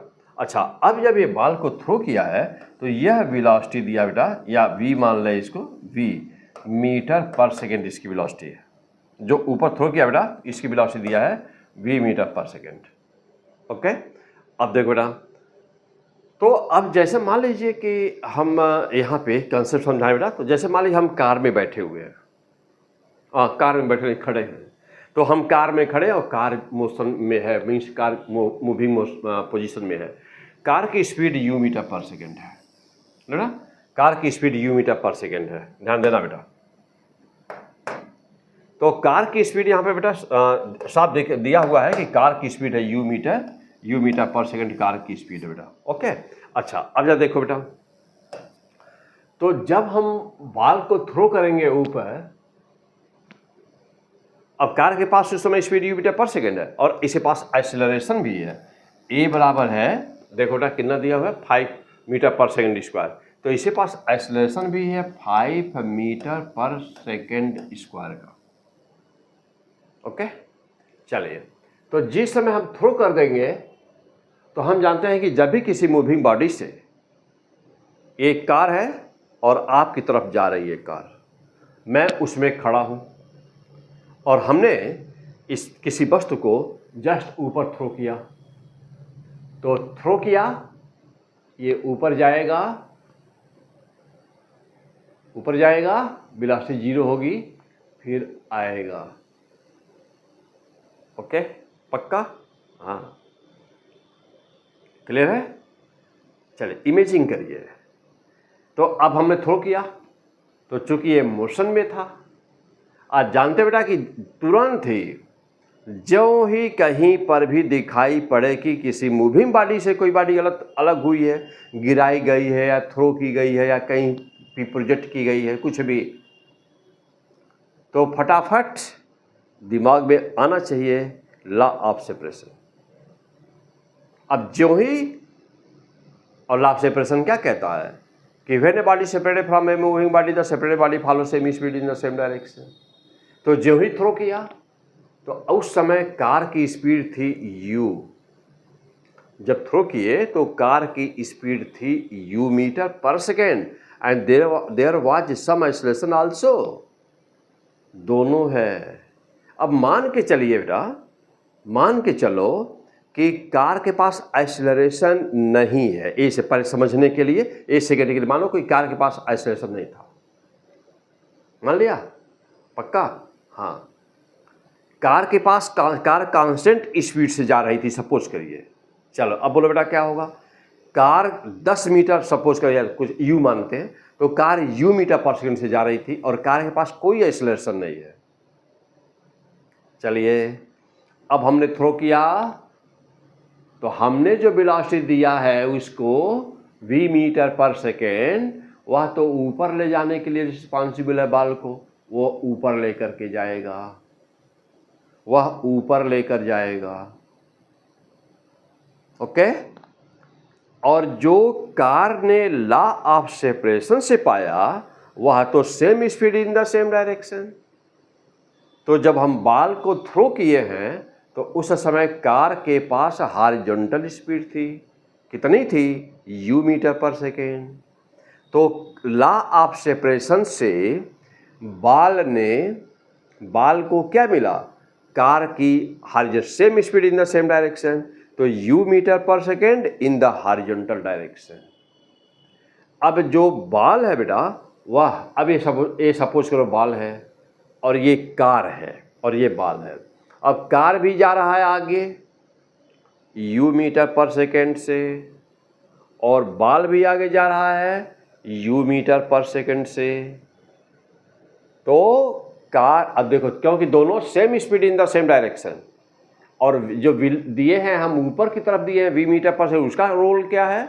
तो वह तो ऊपर लेकर के जा रहा है ना। तो अब दोनों डायरेक्शन में सोचिए कि वर्टिकल में क्या हो रहा और हॉरिजॉन्टल में क्या हो रहा। अब हॉरिजॉन्टल में तो स्पीड कार की और बाल की, दोनों की स्पीड बराबर हो गई। तो जैसे जितना एक सेकेंड में दोनों की स्पीड बराबर है, तो जो जैसे मान हम कार में खड़े हैं तो और हम बाल को थ्रो कर दिए हैं, तो जो हमने वेलोसिटी दिया हो तो ऊपर लेकर के जा रहा है। ओके? अब ये बाल ऊपर जाता जा रहा है और जितना कार आगे बढ़ रही है, हम बढ़ रहे हैं, उतना ही बाल भी आगे चल रहा है। ऐसा क्यों? ऐसा इसलिए कि दोनों की वेलोसिटी हॉरिजॉन्टल डायरेक्शन में बराबर है। तो हम जहाँ आगे बढ़े, जितना मीटर हम जितना 1 मीटर आगे बढ़े तो बाल भी आगे 1 मीटर बढ़ा, हम 5 मीटर आगे बढ़े तो बाल भी 5 मीटर आगे बढ़ा, और वो अपने ऊपर जाता जा रहा है। तो इसका मतलब ये हुआ कि हमारे सापेक्ष बाल का स्पीड या बाल के सापेक्ष हमारी स्पीड हॉरिजॉन्टल डायरेक्शन में क्या है। तो जब दोनों बराबर हैं, हॉरिजॉन्टल डायरेक्शन में जब दोनों बराबर हैं, तो दोनों एक दूसरे के सापेक्ष उनकी वेलोसिटी जीरो है। Means the relative velocity of the ball with respect to the car in the horizontal direction is zero. Fantastic. Okay, क्या पढ़ रहे बेटा? 300 फिजिक्स। क्लियर हो गए? अब एक बार फिर से, क्या कार थी, कार है बेटा, कार में मैं खड़ा हूं और हमने किसी वस्तु को ऊपर u स्पीड से थ्रो किया। अब चूंकि माना हूं अभी कि कार के पास कोई एक्सेलरेशन नहीं है, तो जब कार के पास कोई एक्सेलरेशन नहीं है तो जो स्पीड हमने दिया, जो स्पीड से हमने बाल को थ्रो किया, यदि हम रेस्ट में भी रहते, कार न चल रही होती, तो बाल सीधे ऊपर जाता और फिर मेरे हाथ में वापस आता।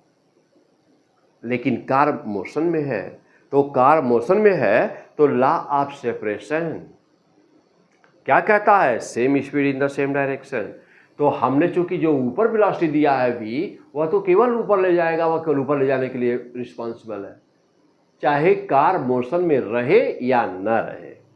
वो ऊपर वर्टिकल वेलोसिटी केवल वर्टिकल के लिए रिस्पॉन्सिबल है। और हॉरिजॉन्टल डायरेक्शन में, तो हॉरिजॉन्टल डायरेक्शन में लॉ ऑफ सेपरेशन लागू हुआ। तो कार चल रही है, हम कार में हैं, तो कार चल रही है u से, बॉल भी same speed in the same direction, horizontal उसी दिशा में, बॉल भी पाया स्पीड u, तो अब वो भी जा रहा है u से। तो हमारी स्पीड u, उसकी भी स्पीड u, एक ही डायरेक्शन में जा रहे हैं दोनों, तो एक दूसरे के सापेक्ष दोनों की वेलोसिटी 0 हो गई। तो इनिशियल स्पीड ओके, तो अब मिला क्या बेटा कि initial speed of ball in horizontal direction is how much, तो जब बेटा तो in horizontal direction equal to u minus u equal to 0, यानी कि दोनों की इनिशियल स्पीड हॉरिजॉन्टल डायरेक्शन में क्या हो गई बेटा 0 हो गई। लेकिन कब किस सिचुएशन में हुई है, जब हम आइसोलेशन को माने हैं 0 तब हुआ ना बेटा, ऐसे जब आइसोलेशन को 0 माने हैं तब। तो अभी हम पूरा 0 मान करके ही अभी आपको सिखाते हैं, उसके बाद तब आइसोलेशन लिया जाएगा।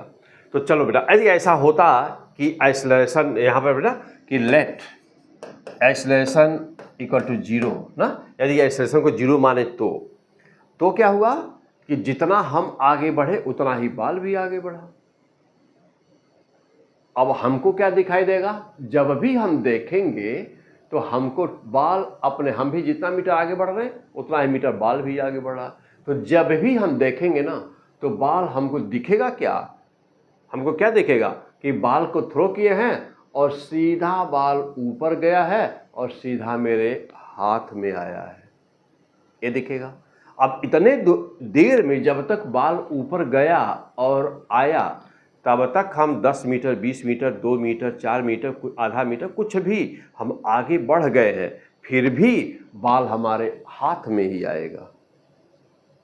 तो this is the concept, provided there should be no isolation to the car को कोई आइसोलेशन ना रहे तब। अब ये बात क्लियर हो गई बेटा कि जब भी कहीं पर किसी भी मूविंग बॉडी की स्पीड, यदि कार की स्पीड यदि कांस्टेंट है, यानी कि किसी के पास आइसोलेशन नहीं है और वह किसी भी दिशा में जा रहा है और हम किसी वस्तु को ऊपर थ्रो कर दें, तो वह वस्तु मेरे हाथ में जब आएगी टकराएगी तो उसकी स्पीड, तो वह वस्तु मेरे हाथ में ही आकर टकराएगी। पक्का? ओके।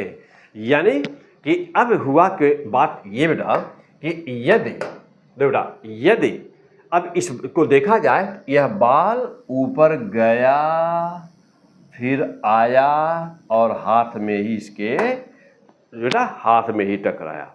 अब कितना देर में आया और गया, तो ये तो बात आप जानते बेटा कि T बराबर 2U/G होता है, तो आप क्लियर ही, इतना समय लेगा जाने में और आने में, तो T बराबर 2U/G हो गया। अब क्वेश्चन ये था बेटा, लेकिन हमारे क्वेश्चन में तो एक्सेलरेशन है, अब क्या होगा, है कि नहीं। अब हमारे क्वेश्चन में तो एक्सेलरेशन, यानी कि ये बात कंफर्म हो गई कि यदि कार के पास एक्सेलरेशन नहीं होता तो यह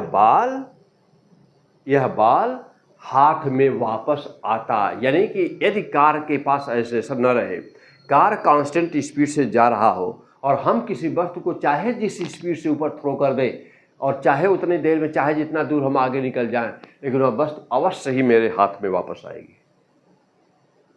लेकिन यदि उसके पास एक्सेलरेशन है कार के पास, तो कभी भी वस्तु वापस नहीं आएगी। अब आइए देखिए बेटा इसका आंसर। अब जो यह क्वेश्चन था लेकिन बट, अब आगे देखिएगा बेटा, लेट कार हैज एक्सेलरेशन, यानी कि यदि कार के पास एक्सेलरेशन होता बेटा तब क्या होता। ओके, तो अब ये होता कि जो स्पीड यहाँ पे 0 हुई है बेटा वो 0 नहीं होता। क्यों? इसलिए नहीं होता बेटा क्योंकि कार के पास एक्सेलरेशन था। तो जितना देर में वस्तु ऊपर गई और आई तो माना वो टाइम t है।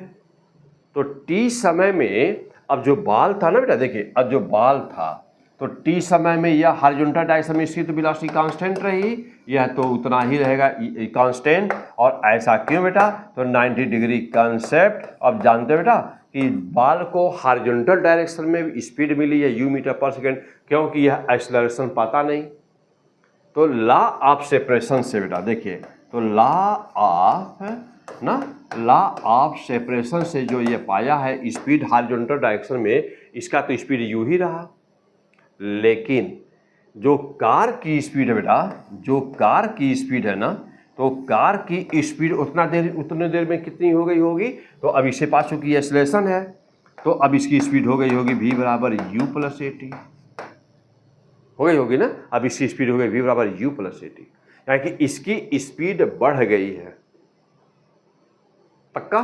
अब इसकी स्पीड बढ़ गई, तो जब इसकी स्पीड बढ़ गई t समय में, तो अब यह कार आगे निकल गई और बाल के पास केवल u स्पीड है और इसके पास देखो बेटा, बाल के पास केवल u स्पीड है, कार के पास u प्लस ए टी हो गई है। अब दोनों की रिलेटिव वेलोसिटी की बात कर बेटा, तो अब रिलेटिव वेलोसिटी जीरो नहीं होगा। तो अब रिलेटिव वेलोसिटी की बात कर बेटा क्या होगा, तो आप कहेंगे कि u plus A T minus you, यानी कि अब ए टी हो गया, यानी कि ए टी हो गया बेटा, अब ए टी हो गया। अब मैं कहूँ कि इतने देर जब तक ये बाल गया ऊपर और आया, जब तक गया और आया ना बेटा, ऊपर गया और आया, इतने देर में यानी कि कितना होगा, टी बराबर 2u/g होगा। इतनी देर में कार कितनी आगे बढ़ गया, तो जिस समय हमने बाल को थ्रो किया था ऊपर, वह समय था टी बराबर 0 और ये ऊपर गया और आया, तो मान लिया बेटा ये कैपिटल टी हो गया। समझिएगा बेटा, थोड़ा बहुत ही डीप कंसेप्ट है यहाँ पर, अच्छी तरह से समझिएगा बेटा। तो t बराबर कितना बेटा, t बराबर 2u/g हो गया बेटा। तो अब ये t बराबर कितना हो गया, तो 2 इंटू u का मान दिया, शायद देखो बेटा कितना दिया है u का मान, ऊपर किस स्पीड से बाल को थ्रो किया गया है, तो ऊपर थ्रो किया गया है बेटा कितना बेटा, u पर थ्रो किया गया है किसी स्पीड से 20 मीटर पर सेकेंड बेटा। तो ऊपर थ्रो किया गया बाल को 20 मीटर पर सेकेंड से, या कि यह v माना गया है कि v स्पीड से थ्रो किया बेटा। तो v को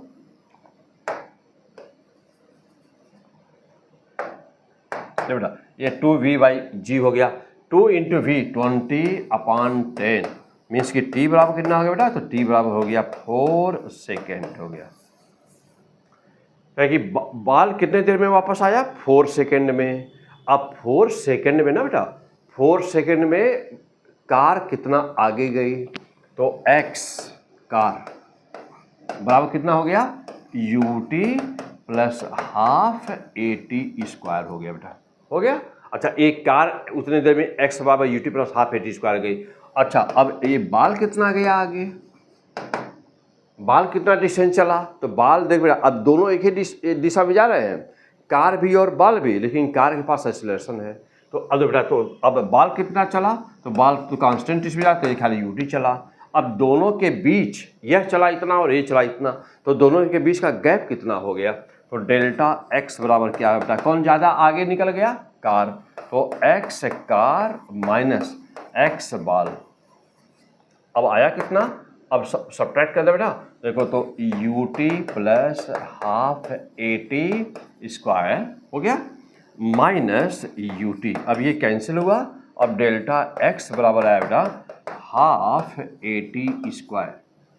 तो डेल्टा x की वैल्यू आई बेटा हाउ मच, तो delta x equal to s, this is the answer, delta x equal to half AT²। Yes very fantastic, यानी कि जितना देर में बाल ऊपर गया और आया, यानी जाना और आना मिलाकर उतने देर में ना कार बाल की तुलना में means with respect to the ball car आगे बढ़ गई, क्योंकि उसके पास एक्सेलरेशन था। और कितनी बढ़ गई आगे, x delta x equal to half AT², and therefore what is the fantastic answer, equal to half and a was 5 and t was how much, t अभी आपने कैलकुलेट किया बेटा, तो t was 4 सेकेंड, तो 4 देखो बेटा अब ये हो गया 4 का whole square, how much it will be, half into 5 into 16 and ये कितना बेटा 8. Okay, and therefore the value will be 5 into 8 means the 40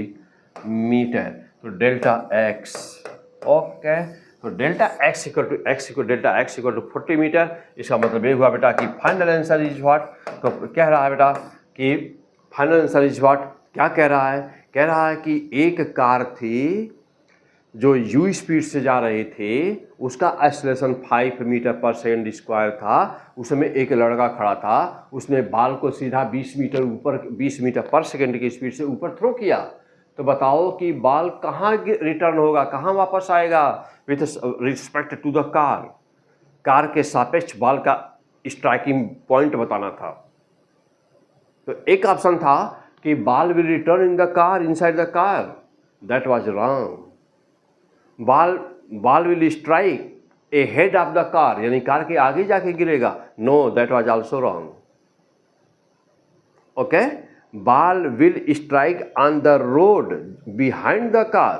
तो yes, this is the correct answer. यानी कार आगे निकल गया है तो बाल कहाँ गिरा है, रोड पे गिरेगा. कार आगे जा चुकी है और कितना मीटर आगे चली गई, तो दैट इज द 40 मीटर. तो this is the fantastic answer, 40 metre. Car 40 metre आगे गई है और बाल सड़क पे गिरेगा और कार आगे चली गई है. Okay, fantastic. हाँ, तो थोड़ा सा डीप कंसेप्ट है, इमेजिंग करना है, सोचना है. This is the physics. क्या पढ़ रहे हैं, P100 फिजिक्स. मैं एस डी पांडे, STP से. चैनल से जरूर सब्सक्राइब किए होंगे बेटा, ना किए हो तो जरूर सब्सक्राइब करिए बेटा. चैनल को ग्रोथ के लिए बहुत ज़रूरी है. और जो भी आपके परिचित हैं, स्टूडेंट्स हैं, जो भी कोई परिचित है बेटा, जो भी कहीं पर भी पढ़ता हो और जो भी आपका परिचित हो, उसको ज़रूर बोलिए कि ये इस पर फिजिक्स पढ़े, P100 फिजिक्स पर, क्योंकि इस चैनल को आगे बढ़ाना है. ओके, क्लियर बेटा. तो चलिए, अब ये था हम लोग का कंसेप्ट बेटा. आप इस वीडियो को जितना बार चाहें बेटा उतनी बार देख सकते हैं. हर पॉइंट को अच्छी तरह से समझिएगा. कहीं पर भी डाउट होता बेटा तो कमेंट में हमको जरूर बताइएगा. मैं तुरंत उस पार्ट को फिर से बना करके वीडियो आपके लिए दे दूंगा. मैं तुरंत बताऊंगा उस पार्ट को. क्लियर बेटा. तो आप कमेंट में जरूर बताइएगा, जरूर लिखिएगा, जरूर कमेंट करिएगा बेटा. और आपको क्या चाहिए, क्लियर बेटा, किस टाइप के क्वेश्चंस आपको नहीं आ रहे हैं या कहीं पर कोई डाउट बेटा उसको जरूर बताएंगे. तो दिस वाज द क्वेश्चन. अब ऐसे बहुत सारे क्वेश्चन बेटा. तो चलिए, ये था हम लोग का नंबर 5. अब हम चलते हैं बेटा अगले क्वेश्चन पे. आइए बेटा नेक्स्ट क्वेश्चन. तो देखिए, अब जैसे अभी पिछला क्वेश्चन था तो यह भी क्वेश्चन जस्ट उसी के जैसा है और वही क्वेश्चन अप्रॉक्सीमेटली वही क्वेश्चन है बेटा. अब आइए जैसा यहाँ पे देखते हैं क्या होगा. चलो बेटा, अब कह रहा है बेटा कि an aeroplane is the moving horizontally with the speed 400 metre per second. ध्यान देना बेटा कि कोई एक एरोप्लेन है जो 400 मीटर पर सेकेंड से उड़ रही है, जा रही है. एंड ड्रॉप्ड ए पैकेट, और उससे कोई ये पैकेट छोड़ दिया गया है. Packet from it. कह रहा कि what is path observe by observer in rest. तो कह रहा कि जो पैकेट छोड़ा गया बेटा तो उसको एक एरोप्लेन है किसी दिशा में, जैसे मालूम है कि ये एरोप्लेन है जा रही है और एक पैकेट छोड़ दिया गया. एक आदमी किसी बिल्डिंग पे खड़ा है या ग्राउंड पे ज़मीन पे खड़ा है, वह उसका पाथ कैसा देखेगा, पहला पॉइंट. दूसरा, कह रहा कि पायलट, यानी कि जो पायलट है या एरोप्लेन के अंदर जो पैसेंजर है, कह रहा कि वह pilot which accelerating with the 10 metre per second. कह रहा कि यह पायलट बेटा यह एक्सीलरेट कर रहा है, यानी कि उस समय एरोप्लेन एक्सीलरेट कर रही थी. तो कह रहा कि वो क्या देखेगा इसके पाथ को. तो ये थोड़ा टेक्निकल और टफ क्वेश्चन है बेटा. ओके, और फिर कह रहा है कि consider altitude of the aeroplane is 16 kilometre. यानी कि कह रहा कि मान के चलो कि मान लिया जाए कि यह उस समय ऊंचाई एरोप्लेन की 16 किलोमीटर थी. ओके, चलिए बेटा, अब इस क्वेश्चंस को कैसे सॉल्व करेंगे. तो चलिए, थोड़ा सा यहाँ समझने की बात बहुत ज़्यादा है बेटा. चलिए, तो सपोज किया जाए कि यह एक एरोप्लेन है, लेकिन जानते बेटा कि फिजिक्स बहुत आसान होती है. बस कोई आपको दमदार पढ़ाने वाला, एक नंबर का पढ़ाने वाला हो तो फिजिक्स बहुत ही आसान होती है. बड़ी मज़ेदार सब्जेक्ट होती है बेटा. फिजिक्स बहुत ही आसान होती है, जैसे देख रहे हैं सब कुछ. अब देखो बेटा, यहाँ पर ये स्पीड है इसकी u और ये हाइट है कितना h, ये है। और क्या बेटा कि इससे कोई वस्तु ड्रॉप कर दी गई है, छोड़ दी गई। चलिए छोड़ दिया जाए, ये कोई पैकेट है, छोड़ दिया बेटा, ये वस्तु कोई छोड़ दिया। ला क्या कहता है बेटा कि when a body separated from a moving body, separated body follow same speed in the same direction. तो यह जो भी स्पीड है इसका वही स्पीड यह पैकेट भी पाएगा u। अब इस समय इसकी स्पीड थी बेटा 400 मीटर पर सेकेंड, तो यह पैकेट भी पा गया u बराबर 400 मीटर पर सेकेंड। लेकिन जो ही पैकेट छूटा ग्रेविटी के इन्फ्लुएंस में आया और ग्रेविटी ने काम कर रहा है किधर g, यह एंगल कितना बेटा 90 डिग्री, तो यह स्पीड हो गया कांस्टेंट।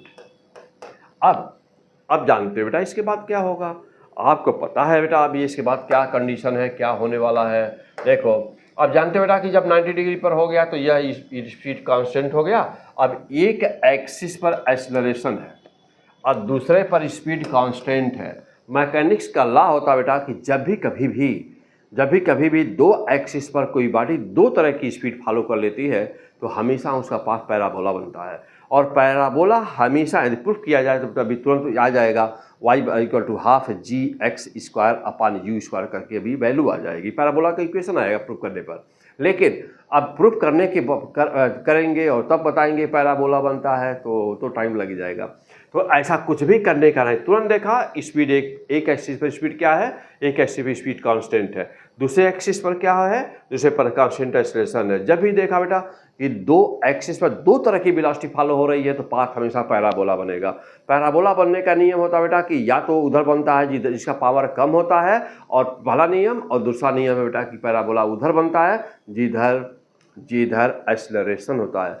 तो बेटा एक्सेलरेशन डाउनवर्ड है तो अब यह पैकेट एक पैराबोला बनाते हुए जाके यहाँ पे टकराएगा बेटा, जाके यहाँ पर पैराबोला बनाता हुआ टकराएगा और ये ग्राउंड और अब पैराबोला बेटा, अब यह पैकेट यहाँ पर टकरा रहा होगा। अब यहाँ पे देखो बेटा जब ये पैकेट यहाँ टकराएगा तो जानते हो कि ये टेंजेंट ड्रा खींच दिया जाए बेटा, ये टेंजेंट ड्रा कर दिया जाए तो यह टेंजेंट एक थीटा बनाता हुआ यहाँ पे एंगल बना बेटा, ये वेलोसिटी बताएगा और ये हो जाएगा वी एक्स इक्वल टू क्या v cos थीटा। और आप जानते बेटा कि यह कांस्टेंट बना हुआ है तो इसका मान हमेशा u मीटर पर सेकंड ही रहेगा और इसका मान 400 मीटर पर सेकंड है तो ये 400 ही रहेगा ना। अच्छा अब देखो बेटा इसका क्या हुआ, तो वी वाई बराबर जानते बेटा v साइन थीटा होता है और ये बराबर क्या होता है gt। अब यहाँ पे बेटा g की वैल्यू देख लो बेटा कितना है, तो g की वैल्यू 10 है और t का मान कितना है बेटा, तो 16 किलोमीटर है। तो चूंकि हॉरिजॉन्टल प्रोजेक्शन है ना, पैकेट हॉरिजॉन्टल मूव कर रहा ना, तो कितनी देर में ग्राउंड पर आएगा, तो जानते बेटा कि फ्री फॉलिंग का केस बन जाएगा। तो t बराबर √2h अपान g, तो t equal to √2 into h is कितना बेटा 16 kilometre, 16 kilometre 16,000 metre upon g मतलब कि 10 हो गया बेटा, ये कैंसिल हो गया। यानी कि टी बराबर कितना हुआ, ये 1600 होगा तो बेटा 40 हो गया, तो 40√2 क्या सेकेंड। तो इतनी देर में पैकेट जमीन पे टकराया है, ग्राउंड पे टकराया बेटा, तो टी की वैल्यू यदि यहाँ रख दिया जाए तो 40√2 तो ये हो गया 400√2 मीटर बेटा, मीटर पर सेकेंड। तो ये कौन सी वेलोसिटी रही बेटा, तो ये वेलोसिटी रही वर्टिकल वेलोसिटी, वाई कंपोनेंट इसका रहा, और ये 400 metre per second, that will be the constant, that will be the horizontal component. And now you have to find the value of this velocity, what is the final velocity, then you can very easily calculate, you know that vx square plus vy square. And now since vx equal to clear 400 meter per second and also vy is also here calculated 400√2 meter per second, put the value and you can solve the answer that what will be the striking velocity. You can also determine the value of this angle theta. Yes, because this angle theta you can find the value theta equal to tan theta equal to vy upon vx, and since vy equal to how much 400√2 and this is the 400 can see tan theta will be 1 upon √2 1 upon √2, theta equal to tan inverse 1 by √2, means you can find the value that you have to find the value. Okay बेटा चलिए अब जैसा देखना, लेकिन हमारा question क्या था, हमको वेलोसिटी बतानी नहीं थी। What is the concept, these are the concept, but what is your real question. तो yes come again on the question, consider altitude is so much, और आपको बताना क्या, observer in rest, pilot which accelerating. अब यहाँ पे path पूछा गया बेटा, पाथ पूछा, देखिए व्हाट इज द पाथ, आपसे पाथ पूछ रहा है कि पैकेट को कौन कैसे देखेगा। अब जा देखना बेटा, तो पैकेट को कौन कैसे देखेगा, तो ये बात तो बिल्कुल साफ है कि पैकेट का तो पाथ यही है भाई, पैकेट का तो पाथ यही है। तो जो यह पाथ बना, या जो आप जानते हो बेटा कि ये जो पाथ बना है, तो पाथ तो यही है भाई, पाथ तो यही है। कैसा है यह, पैराबोला है, और कैसा है, पैराबोला है बेटा। लेकिन सवाल ये है कि यह पैराबोला कौन देख रहा है।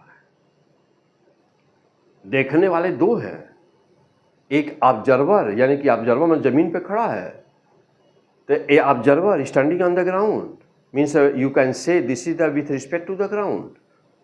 तो एक ऑब्जर्वर है जो रेस्ट में, वो भी देख रहा है, और जो पायलट है जो पैकेट को गिराया, पैसेंजर है एरोप्लेन में, वो भी देख रहा है, दो देख रहे हैं। तो ये कौन देखा, ये पैराबोला जो बना ये किसके लिए है, एक ग्राउंड के सापेक्ष है, यानी कि यह जो देखा गया तो यह किसके रिस्पेक्ट में है, विथ रिस्पेक्ट टू ग्राउंड, यानी कि ग्राउंड करने का सेंस बोला गया कि ऑब्जर्वर इन रेस्ट, तो जो ऑब्जर्वर है, जो आदमी जमीन पे खड़ा है या अपनी छत पे खड़ा है, वो देख रहा है इसको with respect to the ground. यह पैराबोला ग्राउंड के सापेक्ष बन रहा है ना बेटा, ग्राउंड रेस्ट में है, तो ये जो रेस्ट में है उसके सापेक्ष है ना यह, यानी कि पैराबोला कौन देखा बेटा देखो बेटा, पैराबोला ऑब्जर्व बाय ऑब्जर्वर, ये ऑब्जर्वर देख रहा बेटा, क्लियर हो गए। अब जा देखिएगा बेटा, तो अब यह पैराबोला पाथ उसका ऑब्जर्वर देख रहा है, कब, जब एरोप्लेन के पास एक्सीलरेशन है तब। अब एरोप्लेन के पास एक्सीलरेशन है इस क्वेश्चन में, अभी पिछला क्वेश्चन भी ऐसा ही था। अब यहाँ ध्यान दीजिएगा बेटा, अब जा देखना बेटा, यदि ध्यान दीजिए बेटा, अब जो गिराने वाला पैसेंजर इसमें था, जो पैकेट को गिराया बेटा, तो आप जानते हो कि इसके पास यदि एक्सेलरेशन न होता, इस बार एक्सेलरेशन है ना बेटा,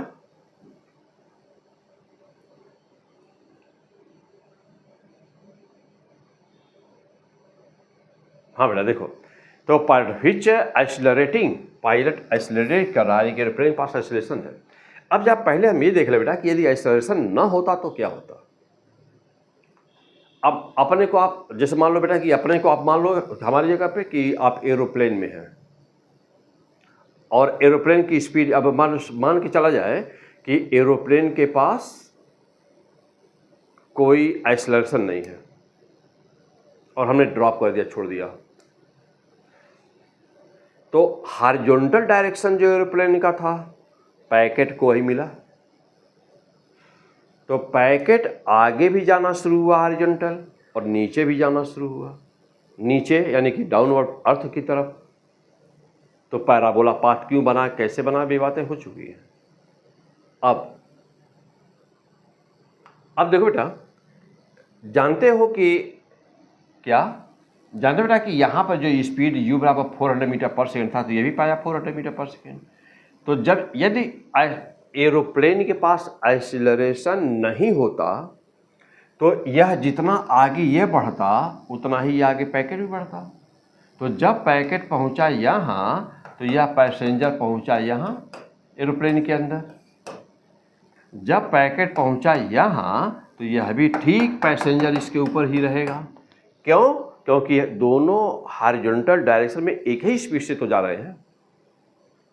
हाँ, अभी मान के चल रहे हैं कि एरोप्लेन के पास एक्सीलरेशन नहीं है। अब जब पैकेट पहुंचा यहाँ, ग्राउंड पे स्ट्राइक कर रहा है, तब भी पैसेंजर ठीक इसके ऊपर होगा, यहाँ होगा। क्यों? हॉरिजॉन्टल डायरेक्शन में दोनों की स्पीड बराबर है। तो जब देखो बेटा, जब भी यह पैसेंजर देखेगा ना, पायलट देखेगा जब भी, तो देखेगा कि हमने वस्तु को गिराया है तो वस्तु सीधा स्ट्रेट वर्टिकली डाउनवर्ड गिरी है, सीधा। क्यों? क्योंकि दोनों हॉरिजॉन्टल डायरेक्शन में बराबर आगे बढ़ रहे हैं, स्पीड दोनों की u है। तो जितना मीटर आगे एरोप्लेन जा रही है, पैकेट भी उतना ही आगे जा रहा है, क्योंकि दोनों की स्पीड बराबर है। तो वर्टिकल डायरेक्शन वाली एक ही स्पीड दिखाई देगी और हॉरिजॉन्टल में दोनों की रिलेटिव वेलोसिटी 0 हो गई है।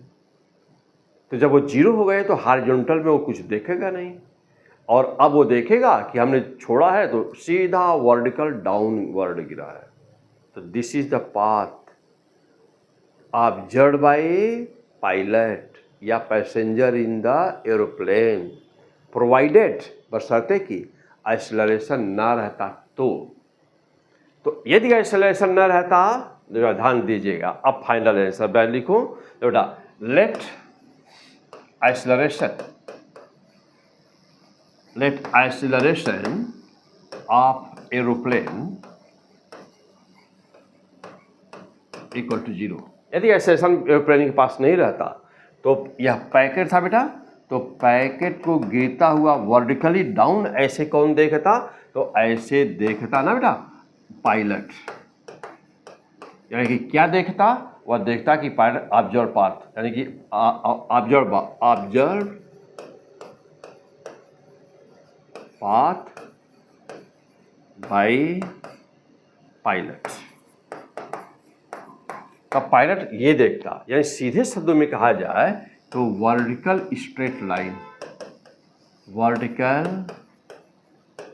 स्ट्रेट लाइन तब देखता, तब ये देखता बेटा कौन? पायलट। पायलट तब इसको देखता बेटा, ये पाथ होता। लेकिन अब देखो बेटा, और ऐसे कौन देखता? अब देखो बेटा observer in rest on the ground. Observer in the rest on the ground कब? जब एक्सेलरेशन, हाँ बेटा देखो, जब एक्सेलरेशन ए का मान 0 होता तब ऑब्जर्वर कैसा देखा है? तो अभी अभी देखे बेटा कि ऑब्जर्वर कैसा देखा बेटा? ये देखा है पैराबोला, ये देखा बेटा पैराबोला, देखा ना? पैकेट छूटा था, पैराबोला बनाता हुआ जाके ग्राउंड पर गिरा था बेटा, ऐसे देखा। तब फिर ऑब्जर्वर तब इसको देखा, पैराबोला देखता था। लेकिन क्वेश्चन में तो एक्सेलरेशन है। अब आइए, अब एक्सेलरेशन है तो क्या होगा? अब देखो बेटा तो क्या होगा? अब व्हेन एक्सेलरेशन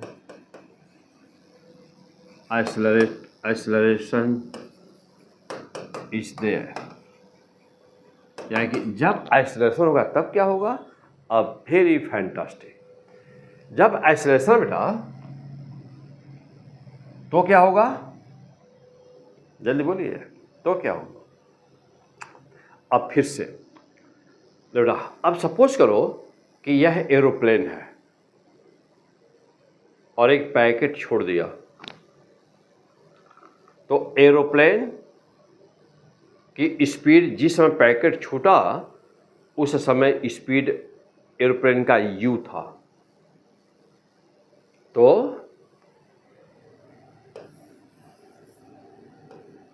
बेटा इस समय स्पीड u था और एक्सेलरेशन a था, ठीक?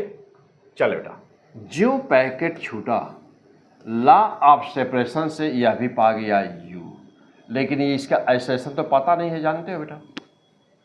नहीं पता है ना? ओके। अब यह पैकेट बेटा, अब यह पैकेट फ्री फॉल करेगा, या भी जानते बेटा, और ये पैराबोला बनाता हुआ जाके यहाँ टकराया। ये बातें हो चुकी हैं।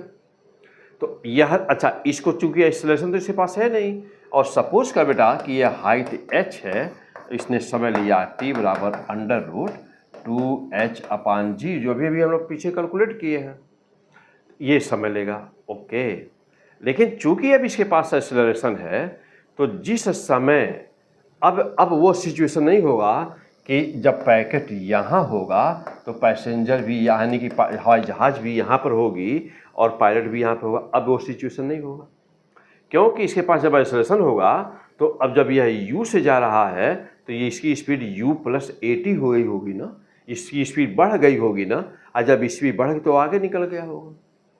अब वो आगे निकल गया बेटा, यानी कि अब वो यहाँ पर आ गया, अब वो यहाँ पर आ गया, पैकेट से आगे जरूर होगा क्योंकि इसके पास एक्सेलरेशन है।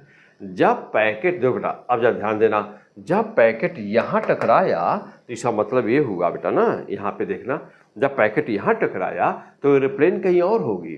इसका मतलब ये हुआ बेटा कि अब एरोप्लेन यहाँ पहुँच गई है कहीं पर, और इसकी स्पीड v हो गई है और v बराबर u + at हो गया।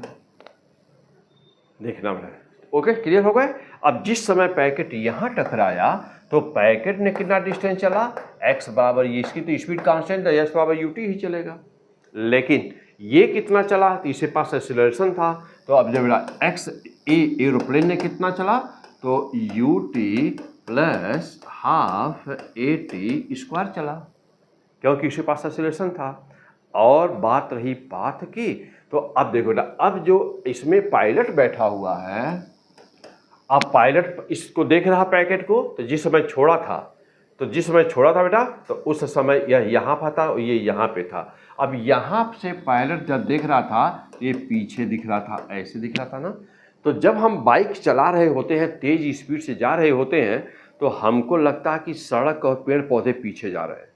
जब पायलट यहाँ पर पहुँचेगा बेटा, यहाँ पर, तो उसको लगेगा कि पैकेट बहुत तेज़ी से पीछे जा रहा है, यानी कि पैकेट का डायरेक्शन उसको कैसा दिखेगा यहाँ से बेटा, देखो, तो पैकेट उसको दिखेगा, ये होगा situation, this will be the path, यानी कैसा, इनक्लाइंड वो देखेगा, वहाँ से देख रहा है, यानी कि उसको पीछे जाता हुआ दिखाई देगा, और यहाँ पर उसको दिखेगा कि पैकेट ऐसे टकराया।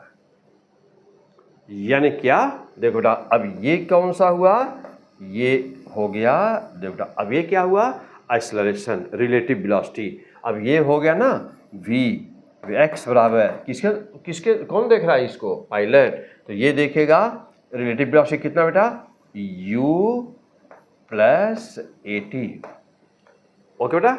और ये कितना हो गया, तो ये है तो v बराबर gt ही रहेगा, और ये फाइनल वेलोसिटी। एंगल कौन सा बेटा, तो this will be the angle theta of striking, किसके देखने में, उसके देखने में, हो गया। अब देखो बेटा, उस समय वेलोसिटी उसकी है, यह वेलोसिटी किसकी है, पायलट की, लेकिन वो देखेगा तो उसको लगेगा, उसके सापेक्ष जब देखेंगे तो उसको लगेगा कि u + at से ये हॉरिजॉन्टल डायरेक्शन में जा रहा है। क्लियर होगा बेटा। अच्छा, अब यदि मैं देखूं कि पाथ कैसा हुआ, तो ये पाथ हुआ बेटा, यानी कि एंगल बनाएगा कितना, थीटा, तो देखो बेटा तो यानी कि आंसर क्या हुआ, इंक्लाइंड स्ट्रेट लाइन, क्या बना, यानी कि पाथ क्या हुआ बेटा, इंक्लाइंड स्ट्रेट लाइन। अब x एक्सिस पर देखा जाए कि रिलेटिव वेलोसिटी कितनी हुई बेटा, तो डेल्टा vx बराबर क्या, u + at - u कैंसिल हुआ बेटा, और डेल्टा vx बराबर हो गया 80। और वर्टिकल डायरेक्शन में तो कोई अंतर पड़ा नहीं बेटा, वर्टिकल डायरेक्शन में v बराबर gt, तो ये हो गया बेटा, यानी कि अब vx बराबर और ये हो गया vy बराबर। मैं कहूँ कि अब tan थीटा कितने एंगल पर देखेगा पायलट, तो आपको होगा बेटा कि tan थीटा बराबर ना क्या, डेल्टा vx अपान रिलेटिव वेलोसिटी x एक्सिस पर अपान vy, मीन्स कितना, vx बराबर कितना बेटा, at अपान क्या, gt, t से t cancel, a upon g। तो अब आंसर कितना है बेटा, theta = tan inverse a upon g। This is the fantastic answer. तो this is the fantastic answer बेटा, कि अब आंसर कितना है बेटा, यानी कि अब वह पैकेट, पायलट को वह पैकेट किस डिग्री पे, किस एंगल पर स्ट्राइक करता हुआ दिखाई देगा, तो theta = tan inverse a/g, okay. जबकि ऑब्जर्वर को क्या दिखाई देगा, तो ऑब्जर्वर बेटा अभी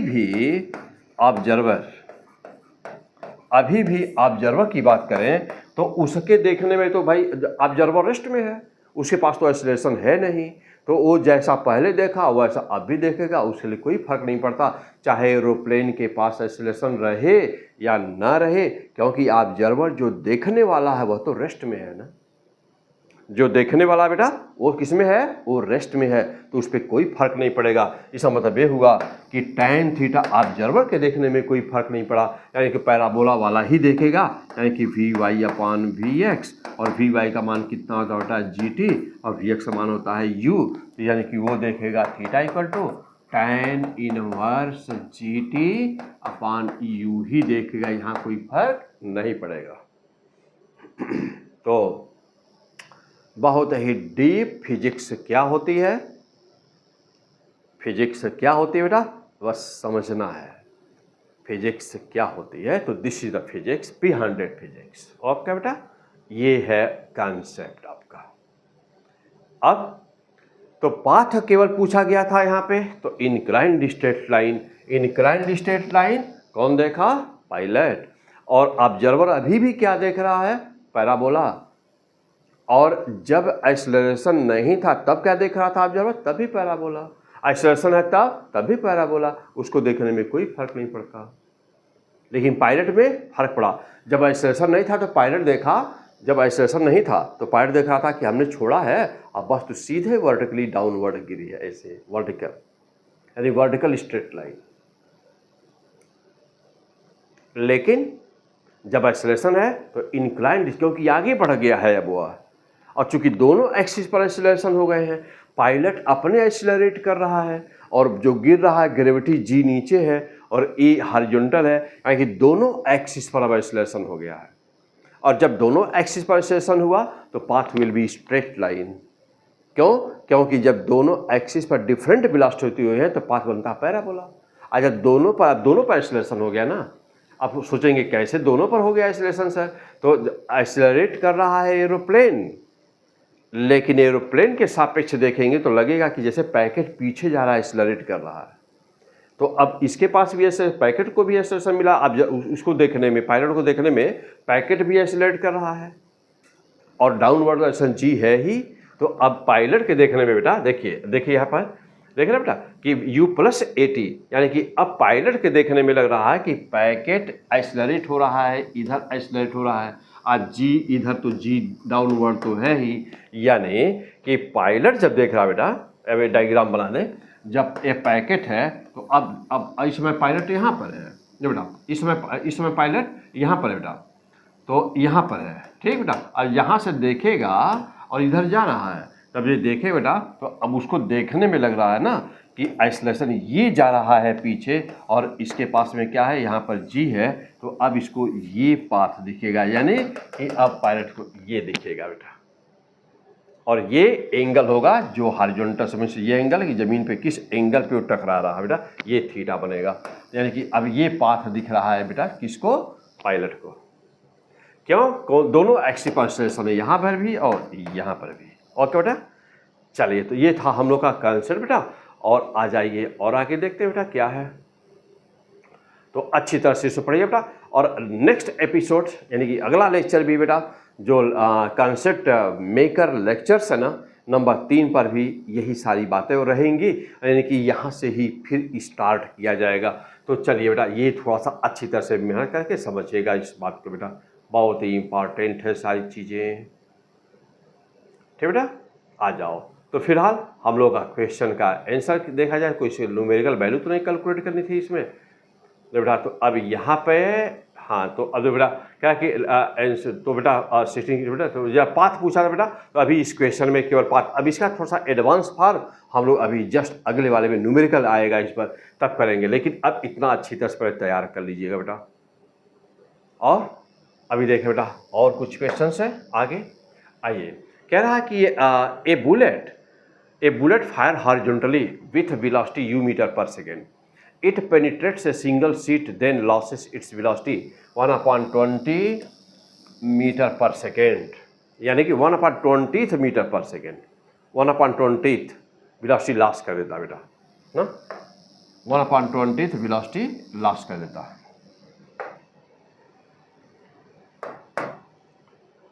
फिर आगे कह रहा बेटा कि how much such sheet will require to stop the bullet.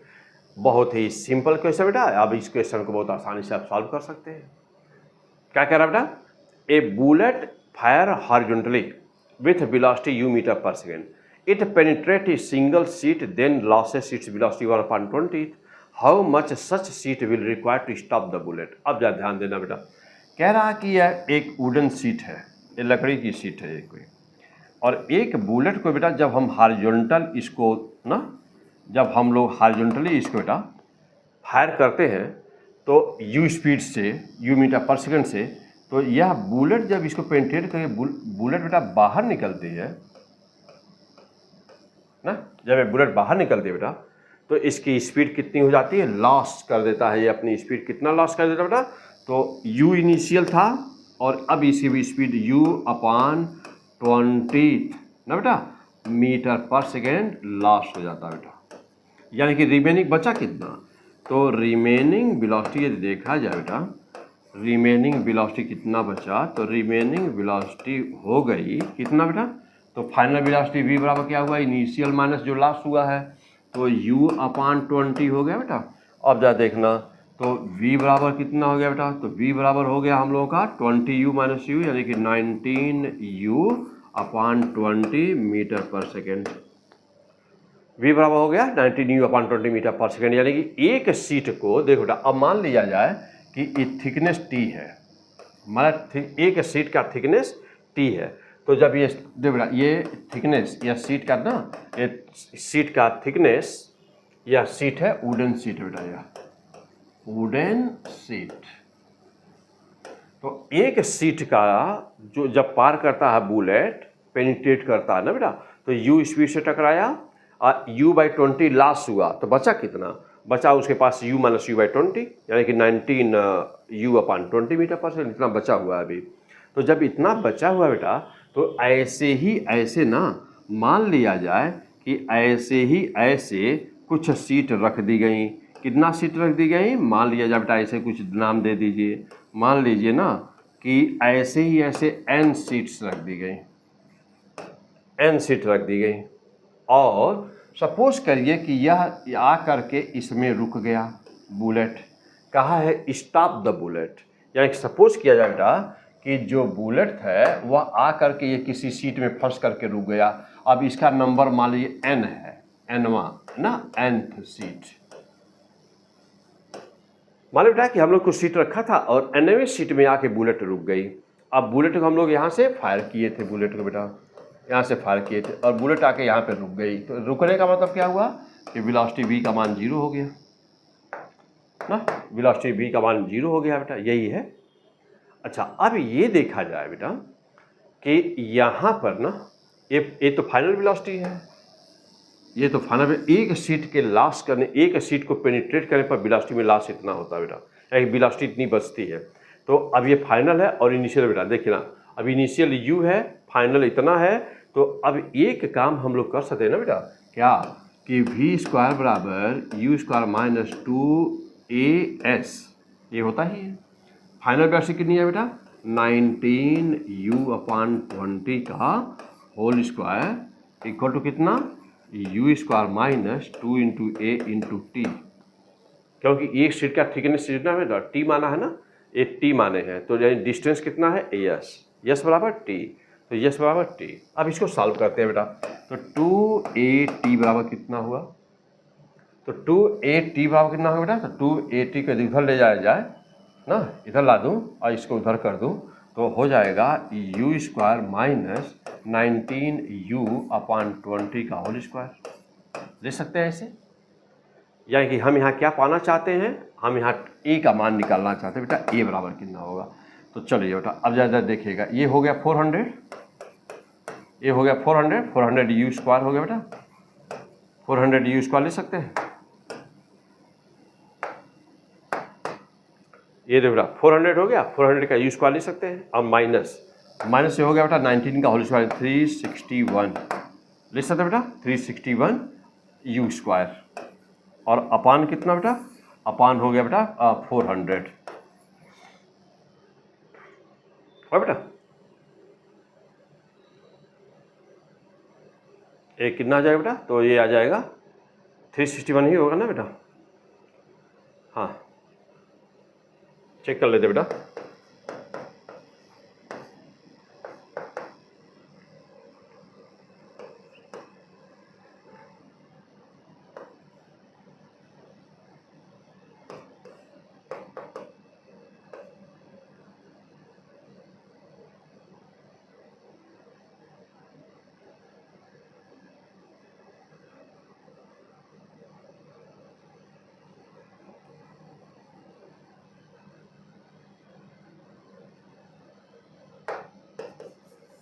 हो गया बेटा?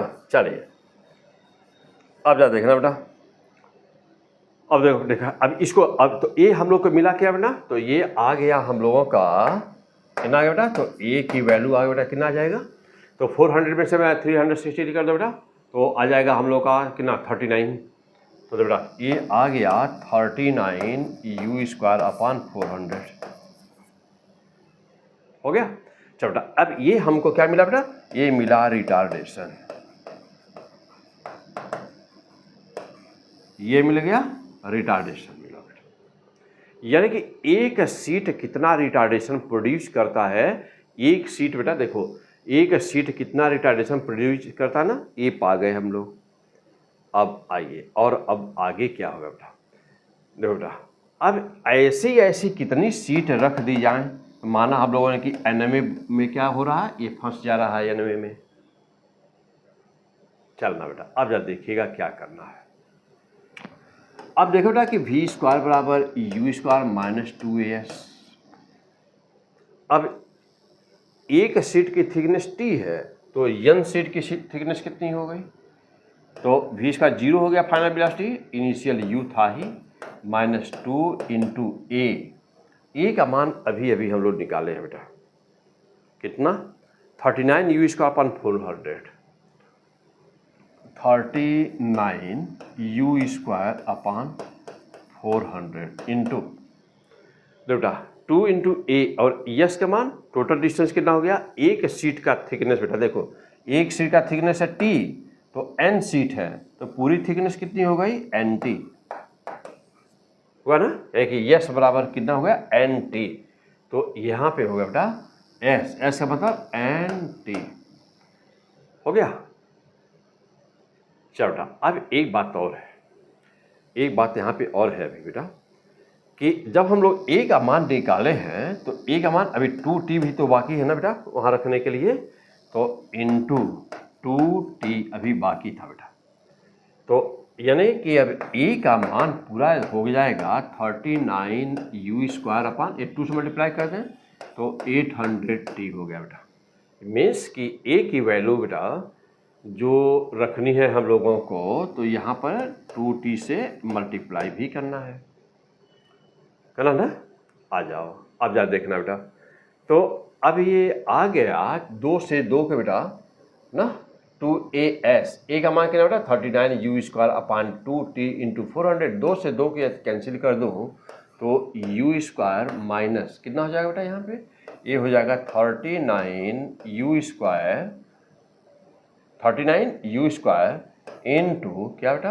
एन टी अपॉन नीचे भी टी बचा हुआ है, टी इंटू 400। ओके बेटा, अब जा देखना बेटा, टी से टी भी कैंसिल हुआ, तो अब इसको, अच्छा अब फाइनल वेलोसिटी कितना बेटा? फाइनल वेलोसिटी कितना हो जाएगा? ये 0 हो गया है ना, तो ये आ गया हम लोगों का बराबर, फाइनल वेलोसिटी 0 हो गई।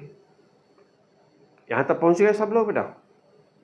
अब जा देखना, हमको n की वैल्यू निकालनी बेटा, तो यू स्क्वायर बराबर कितना आया? तो यू स्क्वायर बराबर आ गया, इसको उधर भेज दिया जाए तो 39 u square into n upon 400 आया बेटा। आ गया? आ जा देखना बेटा, अब n बराबर कितना हुआ? तो n बराबर कितना हुआ बेटा? तो ये यू स्क्वायर से स्क्वायर कैंसिल हो गया, अब ये कट गया तो ये 1 आ गया। अब ये n बराबर कितना हुआ? तो 400 अपॉन हाउ मच? 39। n की वैल्यू यही तो बताना था कि कम से कम कितनी सीट की आवश्यकता पड़ेगी, तो n बराबर 400 अपॉन 9, यानी कि n बराबर कितना बेटा? 10 सीट हो गई, 10 सीट 390 हो जाएगा। और अभी बेटा तो n इक्वल टू कितना बेटा 39 से डिवीजन किया, तो 39 से डिवीजन किया तो बेटा 10 आ गया, और 390 हो गया बेटा, 10 अभी बचा है 100 हो गया, 39 इंटू 39 और 39 इंटू 3 कर दिया जाए बेटा, तो ये 3 मीन्स 40 मान ले, तो हाँ मान लो 2 मान लो बेटा, तो 10.2 के आसपास आएगा। तो n बराबर 10.2। Yes, this is the fantastic answer. लेकिन आपके ऑप्शन में क्या दिया बेटा, आपका ऑप्शन पहला दिया है 9, दूसरा दिया है 10, तीसरा दिया है C 11 और चौथा दिया है ना 12। ये दिया है ऑप्शन। किस पे मारेंगे आप निशान, मारिए तो। हाँ 10.2 नहीं है। और आपसे क्वेश्चन पूछा क्या है, how much sheet will required to stop the bullet, यानी कि बुलेट को रोकने के लिए, तो बेटा बुलेट को रोकने के लिए कितनी सीट चाहिए, how much sheet will require to stop the bullet. हाँ बोलो बेटा, फटाफट बोलिए, क्या होगा आंसर, क्या होगा आंसर बेटा, कितनी सीट। अब देखो, देखिए ध्यान देना बेटा, अब डायग्राम पे, अब इसके लिए डायग्राम पे आना पड़ेगा बेटा। देखिएगा, यह जैसे मान लो बेटा कि यहाँ पे पहले तो आंसर ऑप्शन देखिए कितना आया सॉल्व करने पर। देखो बेटा अब ध्यान दीजिएगा, यह 10.2 आया ना, तो 10.2 का मतलब क्या हुआ कि 10 सीट तो पूरा पेनिट्रेट हो गया। और 10.2 यानी कि कौन सी नंबर चल रहा है, 10.2 मीन्स 11 नंबर की सीट हो गई, 11 नंबर वाली सीट। तो अब यहाँ 10 सीट, देखो बेटा 10 को तो पूरा पेनिट्रेट कर दिया, लेकिन 10.2 वाले में बुलेट स्टॉप हो गई। यदि ये पूछा होता कि how much number of the seat fully penetrated by the bullet, तब मारते आंसर 10 पर, यानी कि क्या, फुली पेनिट्रेटेड। यदि ये पूछता तो आंसर मारते बी ऑप्शन 10 पर। लेकिन आपसे पूछा कि how much sheet will be required to stop the bullet, bullet को रोकने के लिए कितनी सीट चाहिए, तब आपको मारना था किस पर बेटा, 11 पर। क्यों, क्योंकि 10 तो पूरा पेनिट्रेट कर दिया है, और रुका किस में है, 11 नंबर में। तो 11 नंबर में मारा था बेटा, तो रिक्वायर्ड, बेटा ये कब मारेंगे इस पर, required to stop the bullet. बेटा required to stop the bullet, जब पूछेगा कि required to stop the bullet, तब मारना होगा बेटा 11 नंबर पर, तब मारना होगा 11 नंबर पर। और जब पूछेगा कि हाउ मच सीट पेनिट्रेटेड, तब मारना होगा 10 नंबर पर। क्लियर होगा बेटा। अब आ जा बेटा, अब अगला क्वेश्चन क्या बेटा, तो this is the most important question बेटा, तो बहुत ही इंपॉर्टेंट क्वेश्चन है बेटा ये, और बेटा ये क्वेश्चन मोस्ट इंपॉर्टेंट। अब यहाँ पे एक्सप्रेशन है, ये 2 दिया हुआ बेटा, यहाँ पे ए दिया है, यहाँ पर 2 दिया हुआ बेटा, ये 2 है, ये टाइम दिया है सेकेंड में। और आज से पूछा कि determine the time in which particle achieve it's initial velocity, यानी कि कितने समय में यह पार्टिकल अपनी इनिशियल वेलोसिटी को प्राप्त कर लेगा। तो this is the most important and very technical question.